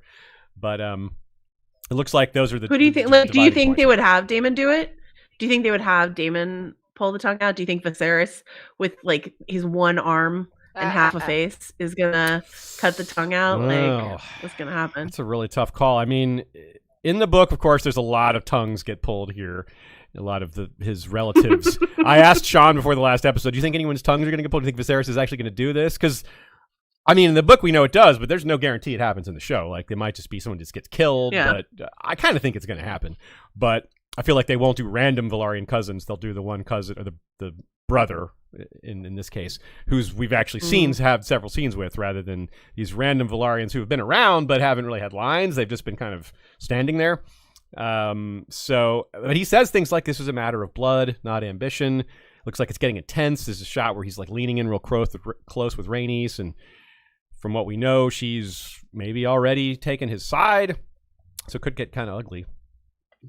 It's also similar to Fire and Blood in that they start at Driftmark and head toward King's Landing. That's also basically how it goes there. So is Alicent more powerful too? It seems like maybe she's kind of lording over, perhaps. We saw that in council with Rhaenyra, how she's sort of taking charge. She's got her severe hairstyle, her business hairstyle. Her 7-pointed star looking very holy. Yeah, it's very, she's looking different. And also there's a shot around where she's at council with Otto. They both have their own balls. She's not using his ball. She's got her own. Yeah, I'm curious. I would be curious to compare. Is that Viserys' ball that she has? Is it the king's ball, or is it a different ball? I don't know. Yeah, I don't remember what his ball looked like. And we do see Arik in the background there. Yeah, we got the twins there, or a twin. So I think it's different. I think his ball. I thought Viserys' ball was. Yeah, I didn't think it was yellow. Black, predominantly black. Was his black? Yeah, I really couldn't remember what Viserys' ball looked like. But so maybe she does have her own gold ball. Sunfire gold. I wonder if that's the idea. It represents that or golds. We also get other shot, like the 7-pointed star, the severe, like sort of Spanish Catholic hairstyle, like all of that is interesting on Rhaenyra, but there's also in the trailer establishing shots of the 7-pointed star like decor in King's Landing. And we had been talking about like several weeks ago this idea that like I was wondering why the Targaryen orgy murals were there, not just to like show the Targ history, but like again, I felt like there had to be a reason decoration wise why they were there. And if the idea is that Alicent has redone King's Landing and gotten like we saw that she already got rid of the mural in her room, but if she's gotten rid of all the Targ orgy murals as part of her like interior deck takeover of the King's Landing, I think that's really interesting. Face of the 7 remodel in progress. I mean, it's tough. Okay, but this is the question we've been asking ourselves is like, how is it that Alicent is allowed to sit on her high horse as like the pious 7-pointed star queen if she married her son to her daughter? It is a conundrum, isn't right? it? Yeah, it's kind of like Cersei's like pushing. I don't want to over compare Cersei to Alicent because there's plenty of differences between them, but it is kind of like just pushing around a weak husband and saying like, I have power. I demand to wield it, and who's going to say no to me? And apparently, no one is going to.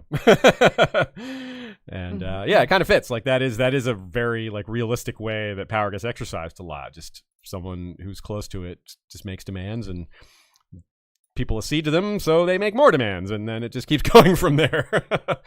Especially when they're related to all these other people in power, and their sons are getting ready to inherit, and all these other things. So I think there's a real potential for some conflict. There's a moment in the throne room where it looks like the Kingsguard their hands go to their swords, and Daemon has got his sword out and pointed down. So I think that might be, my guess is this is Daemon reacting to Otto.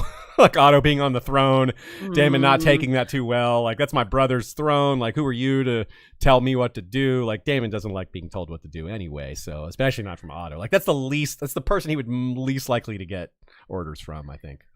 Otto, the shot of Otto sitting on the Iron Throne like made me audibly gasp. I was like, that's a wild thing to see. I like the way that he's standing there with the sword in that shot, because it reminds me a lot. We saw so many shots of Viserys, or so many moments with Viserys early in the season of him using his Velaryon steel sword as like a cane, essentially, in contrast to Daemon using it as a fearsome weapon. Viserys is constantly like leaning on it, using it as a walking stick. We're like, that's a precious Velaryon steel sword, my guy. But I like that there's a little parallel here with Daemon, sort of standing over his sword the way that Viserys usually stands over his. Yeah.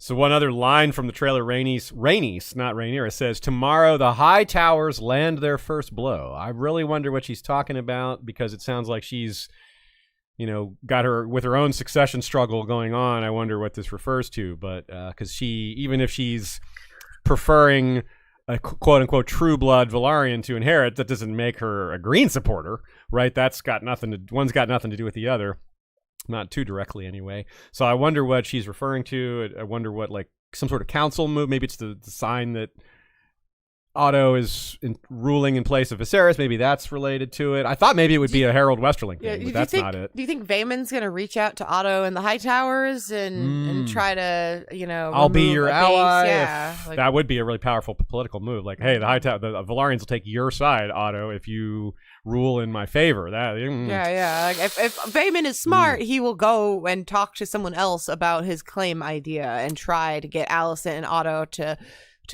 work in his favor. That's a smart call. I like that. There's a shot of him walking into the King's Landing courtyard, and he's flanked by men. And Mallory thought they were High Towers. Oh yeah, I think that they is still right. might be. They might just be walking him in, but you are absolutely right. I did grab. I thought those shot. were Velaryons. If they're High Towers, I thought they were Velaryons. No, look, I'll pull it up in 1 second. I have to go through all those pictures to find it. But everyone, you can keep talking. Super interesting. Yeah, let's move on a little bit here. So we have a moment with the feast. In the book, what happens is Viserys stumbles down the throne when demanding that Vaemon's other cousins get their tongues pulled out. Vaemon's already dead in the book at this point, killed by Syrax and Daemon. But he trips on the throne, loses his fingers, and then he recovers, which leads to the feast. Here we go. Where the strong boy speech is made. Oh yeah, those are High Tower men, no doubt. Two High Tower men with all the men. Velaryons, but again, it wouldn't be unusual for High Towers to walk Vaemon in if the High Towers are doing. I don't know. Yeah. Notable though. Definitely notable. You're right. So something to think about. So this, as I was saying, this recovery leads to the dinner between the two branches of the family, which leads to Aemon's strong boy speech. Never before in a pre-screen trailer or image from a scene have we been more sure of what line was being uttered than when Aemon is holding his cup. It's like, okay, everyone knows what he's saying here. Let's toast these strong boys. So, which is kind of funny because we've got Velaryons getting their tongues pulled out and or executed for more blatantly calling them strongs, where Aemon kind of dances around it and gets away with it. if you look really closely in this scene, you can see Mushroom hiding under a table. No. There's always somewhere Mushroom is hiding. I'm telling you. Well, I'm gonna rewatch the whole show and find I'm gonna be like, okay, Mushroom is under that table. He's over here. He's there. He's just off screen. Like right now, you wouldn't be able to see him because he wouldn't even come up to Aemon's knee. So he's there. You just can't see him. I'm telling you. Someone suggested that Talia is Mushroom. Oh my goodness. Second only to the Melisandre theory is Talia's Mushroom theory. I want to shout out this moment that I caught in the screenshot where Aegon is fighting with the Strong Boys and Bela's face here. I just want to zoom in is her reaction. I'm looking forward to getting some personality from her because we really haven't seen we've seen a lot more of Rhaena than we have of Bela. So the speech is set up by Aemond, and here's a little quick quote from Fire and Blood. Prince Aemond, despite the loss of his eye, had become a proficient and dangerous swordsman, which we see some trailer shots of him training with Criston Cole. And it says, under the tutelage of Sir Criston Cole, but remained a wild and willful child, hot-tempered and unforgiving. Well, we see the unforgiving here, maybe a little bit of the hot temper. The fight between Jace and Aegon apparently happens in the book because Jace asks Helena to dance, and it turns into a fight. Hello, dance, fight. Hello, foreshadowing. And then clearly, it may not be the same provocation in this scene, but as Ashea just showed us, they're definitely going to fight, and Bela's going to be like, So, yeah. She's like, this family's weird. Yeah, these guys are fighting. I am curious, like, how has Bela, like, is this the first time Bela and Rhaena are seeing the green children as adults? And since, like, it's 6 years have passed, like, have they seen each other in the years between? Is kind of my question. Right. This has been the ongoing question of the time jumps. Like, when Viserys approached Daemon at the funeral, the question is, like, is this the first time these two men have spoken to each other in 10 years? Yeah. You know, and again, in a 6-year time jump, have they never come to court for a single birthday or anything, you know? They've just been staying away, so unclear. One of those things where maybe they'll never let us know because you'll never, like, maybe there's a line where they're like, I haven't seen you since that you lost your eye. Like, maybe they say a thing and you know, but maybe they don't. And that's a time when the viewer gets to fill in the blank with your own personal headcanon. If it makes you happy, the idea that no, like, they saw each other through this time period or not, you can fill that blank in. Yeah. Right. So I mentioned earlier briefly that the small council is overwhelmingly green, and I think they're going to probably make a point of making sure the audience catches that. Okay, so let's be clear. Harold Westerling apparently is going to be on the black side, but Otto, so Hand of the King is green. Masher Coin is going to side with Rhaenyra apparently, but he's obviously not some big mover and shaker, being an old guy like as he is. Lyman's the biggest mover and shaker there is, a political player if I ever saw one. Orwyle is from the Citadel. He may sort of side more with Rhaenyra, but actually fall in line with the Greens, and he's from the Citadel. They can't expect much from him as far as taking their side. Jasper Wilde's had one line so far, and it was to denigrate Daemon. It was like, Daemon, he fought one battle in the Stepstones. He's exaggerating. So that was very efficient to use one line to show what side he's on. Then we have, of course, Alicent. That's obvious. And who am I missing? Tywin Lannister. Right here. Who is, I mentioned him. And Tywin Lannister, who is ostensibly more green than the Lannisters, haven't fully taken sides, but we know what side they're going to take. They don't like Rhaenyra. They don't like Rhaenyra because she did her best to insult them at the hunt. So Rhaenyra just like making enemies out of friends left and right in the first few episodes. Yeah. So, so I think it's part of it's part of Lord Caswell's presence is to show that there are a few lords around that are on Rhaenyra's side, but they're not as quite as high up on the ladder here. And, I love that, like, when we first met Caswell, like in the background, when we first saw Caswell, Rhaenyra's like, you know, he's like, anything I can do. She's like, the day may yet come. 6 years from now, no one will greet me at the gates. Can you do me a solid? He's like, I'm here. I'm greeting you. So something that makes me think that Viserys will actually die at the beginning of the next episode rather than the end of this one is that Rhaenyra and Daemon and family are coming to court. But they got to go back. They got to go back to Dragonstone before he dies. They're not gonna be there when he dies. So that would be a lot to do in this episode for them to go all the way there, have all the succession stuff and these scenes at Dragonstone and go back. So I'm starting to think maybe they leave at the end of the episode and then he dies right at the beginning of the next one. That would maybe fit. And there's obviously other possibilities, but that's where it's landing in my head right now. But just to show how little is left, I counted. Shout out to our friend Grant Dickerson who gave us a nice line by line spreadsheet version of Fire and Blood from I've been working with this for a while. It's been very handy. So from the line where Aemon does his toast, he says, let's toast these strong boys. Fast forward to Viserys going to sleep and never waking again.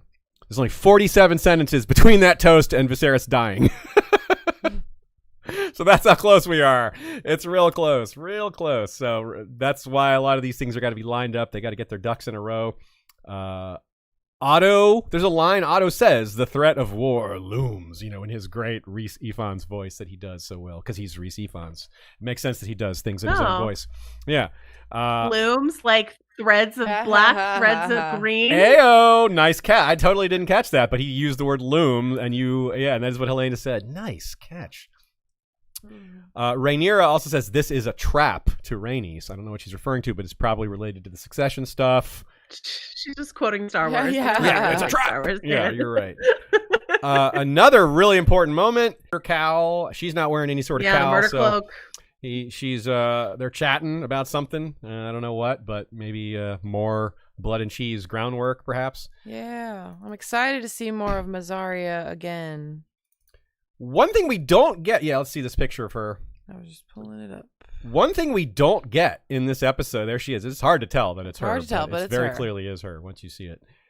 One thing that I'm not clear on, it's not clarified in Fire and Blood either, is what does Corlys do after he recovers? Like, we don't see his reaction to everyone fighting over his seat while he was out of sorts, right? He just kind of gets back up and just goes back to ruling. It's almost like we don't see any reaction to him having his own cousin's tongues pulled out. Maybe his brother dies. Like that, I assume they won't just gloss over here, although it might not happen in this episode since he might still be sick or dying. I know it's silly, but I really, really like the idea that Corlys goes to the Stepstones and gets injured, and in that time, like, and he's passed out or whatever, he's out of it, and he finds out that Laenor is alive while he's in the Stepstones, and he wakes up and he tells that to Rhaenys, and like that resolves that. That's like what I want out of it, I suppose. I really just want Rhaenys and Corlys to know that their son is alive, I think is what it is. But so like my headcanon is like I picture Corlys wakes up and he like says that to Rhaenys, our son is alive. That would be a really interesting way for Rhaenys to like flip sides in this succession situation for Driftmark. Be like, oh, I see, Ashaya, during the off season, will you write us like just a bunch of Laenor fanfiction? No, so this is the funny thing. What our friend, we had our friend Kavita, Dr. Kavita Mudan Finn, on the other week, and she is into fan fiction and is also really into Our Flag Means Death, and said that she's like she wrote the brief synopsis for the concept that like Laenor Velaryon picks up and leaves his his wife and 3 children, and decides to be a gentleman pirate, and this is that story. I was like, yeah, basically that is what I want out of the story, is just to now have little side Our Flag Means Death going on with funny pirate. He's gonna change his last name to San, Laenor San, ancestor of Salador. And is Racalia Rendoon your Blackbeard in the scenario? Yes, purple beard. For sure. That is Racalia. No, that is my hope, is that like they're gonna lean in with Racalia and make him as queer as can be. Violet beard will go. Fun. Love it. So yeah, another reason to include more of the Stepstones and not just have it be a fever is to, I mean, the Stepstones remains important going forward. The Battle of the Gullet, we've touched on that a few times. That's the Triarchy's fleet comes in and just wrecks stuff, wrecks Driftmark, captures Viserys, kills Aegon's dragon, kills Jace. It's a huge, important setup, and they'll be important after that as well. Shirako Lohar, Racalia Rendoon, Joanna Swan possibly. will be involved. Like lots of important characters. Like it I remains really to be seen need how much Joanna they'll be Swan. included. Yeah, we really want that. Be very. I root for all Joannas always. There's two Johannas for you to root for because we've got Johanna Westerling, two Joes. Yes. Love it, Johanna. Yeah, big fan. My name often gets misspelled that way. So Stark Type has a question for you, Joanna. After the first 6 episodes that critics get, at what point in the following weeks do you get to see the episodes? we get the screeners on like a Wednesday, and I don't always watch them right away because we only get 2 views. So I usually save them to watch like right before I'm going to record about them. Mm-hmm. So in this case, we haven't recorded Talk the Thrones yet. We're recording it tomorrow, and I knew I was coming to talk to you guys, so I'm saving it. But we can see them as early as Wednesday if we want to. And this is where I get to share the exciting news with all of y'all that we did get approved for screeners. So like Aziz and I could have watched episode 8 already, but because we had our Saturday stream, we did not watch it. But unspoiled. As soon as this episode is over, like tonight, we are going to watch episode 8 ahead of time and get a little bit of a jump on synopsis writing. So yeah, that got sent out to us on Wednesday. So we will every week. I'm gonna have that painful like from Wednesday to Saturday. So I have no willpower. So power to you. Like I appreciate you, Joanna, for not watching it before this stream because I did not want to wait either.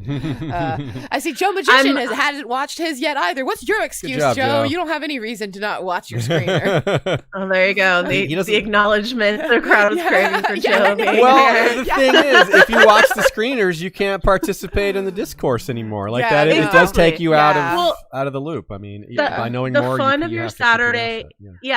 The fun of for me, I will just say this. I've been obsessively listening to you guys. I love you guys so much. I watched one of your streams on a plane. Just streams on a plane. But and I hope everyone around me enjoyed that. But previously, I will say, usually record Talk the Thrones on Friday, so I usually have watched it before I listen to your Saturday show. So it's fun to me to hear you guys guess and me know. And I'm like, and you're startlingly accurate. Like you're very. There's a book to go on, so there's a little bit of a cheat sheet. Yeah, but sometimes you're a little off, and I'm like, oh, not quite, guys. Like that when I'm listening. But yeah, so or totally this wrong. time totally I was like, I wanted to play, and so I was like, I want to play, so I don't want to watch the episode until I talk to you guys. Fun. I did not realize that. I would have been more aggressive about asking you some questions. I was like trying to avoid asking you to like spoiler questions. I'm like, you didn't know. Yeah, I always wonder occasionally. It's like when we were asking people earlier in the season, like, are you having to demur? Like, oh, I know the answer to this question, but I'm just gonna pretend I don't. Yeah, I wonder. That probably happened a few times, but well, and I know that Shea has talked about like reading some leaks this season. And I used to read like every leak because like we didn't have screeners, we didn't have a book anymore, and like in trying to get my like coverage ducks in a row, like someone in your chat just asked like, what's the point of screeners? Like for those of us who cover it, like we want to do as much research as we can, have as much prep as we can to explain things to people who aren't book readers, who don't understand. And so the screener, may they never go away. Thank God for the screeners. They're so helpful in that regard. And I'm so glad that you guys have them. You absolutely, deserve them. You do such a service to people explaining the content. And like, it's, that's why it's not like, I know there's some tension. Like sometimes people are like, oh, people with screeners lord it over. And some people are assholes about having screeners. But for me, it's people just like, flat out spoil I want to be able, and I would never do that. I just want to like be able to explain things to people as soon as they finish the episode. I'm like, here, let me help you with the book knowledge, the years that we've been studying, all this sort of stuff. So that's why I think screeners are helpful and important. But I can understand how some people are like, it's not fair that you can see it several days before me, and I get that. I do. Yeah, I have mixed feelings about the screeners. Like they do a service, and they do a service for the show specifically in getting people to hype it up, and that's the promotion. That's like they do a service for it. But as someone in the fandom, it is a difficult thing, a minefield to deal with starting on Wednesday through Sunday.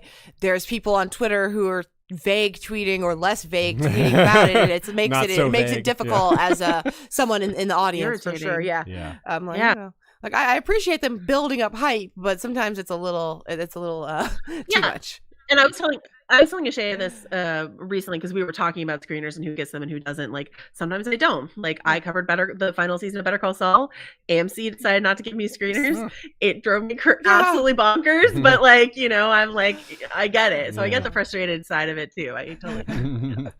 Right on. Okay, folks, I think that is our episode. We're at about our usual length for these Saturday streams, about right there. Thank you all who attended live. We appreciate the questions. Y'all were particularly on point today. You even caught at least one of our mistakes. Yeah, or at least filled in something for us. Thanks that was for catching that. That was great. Yeah, that was really good. That really helped us solidify our thoughts here today.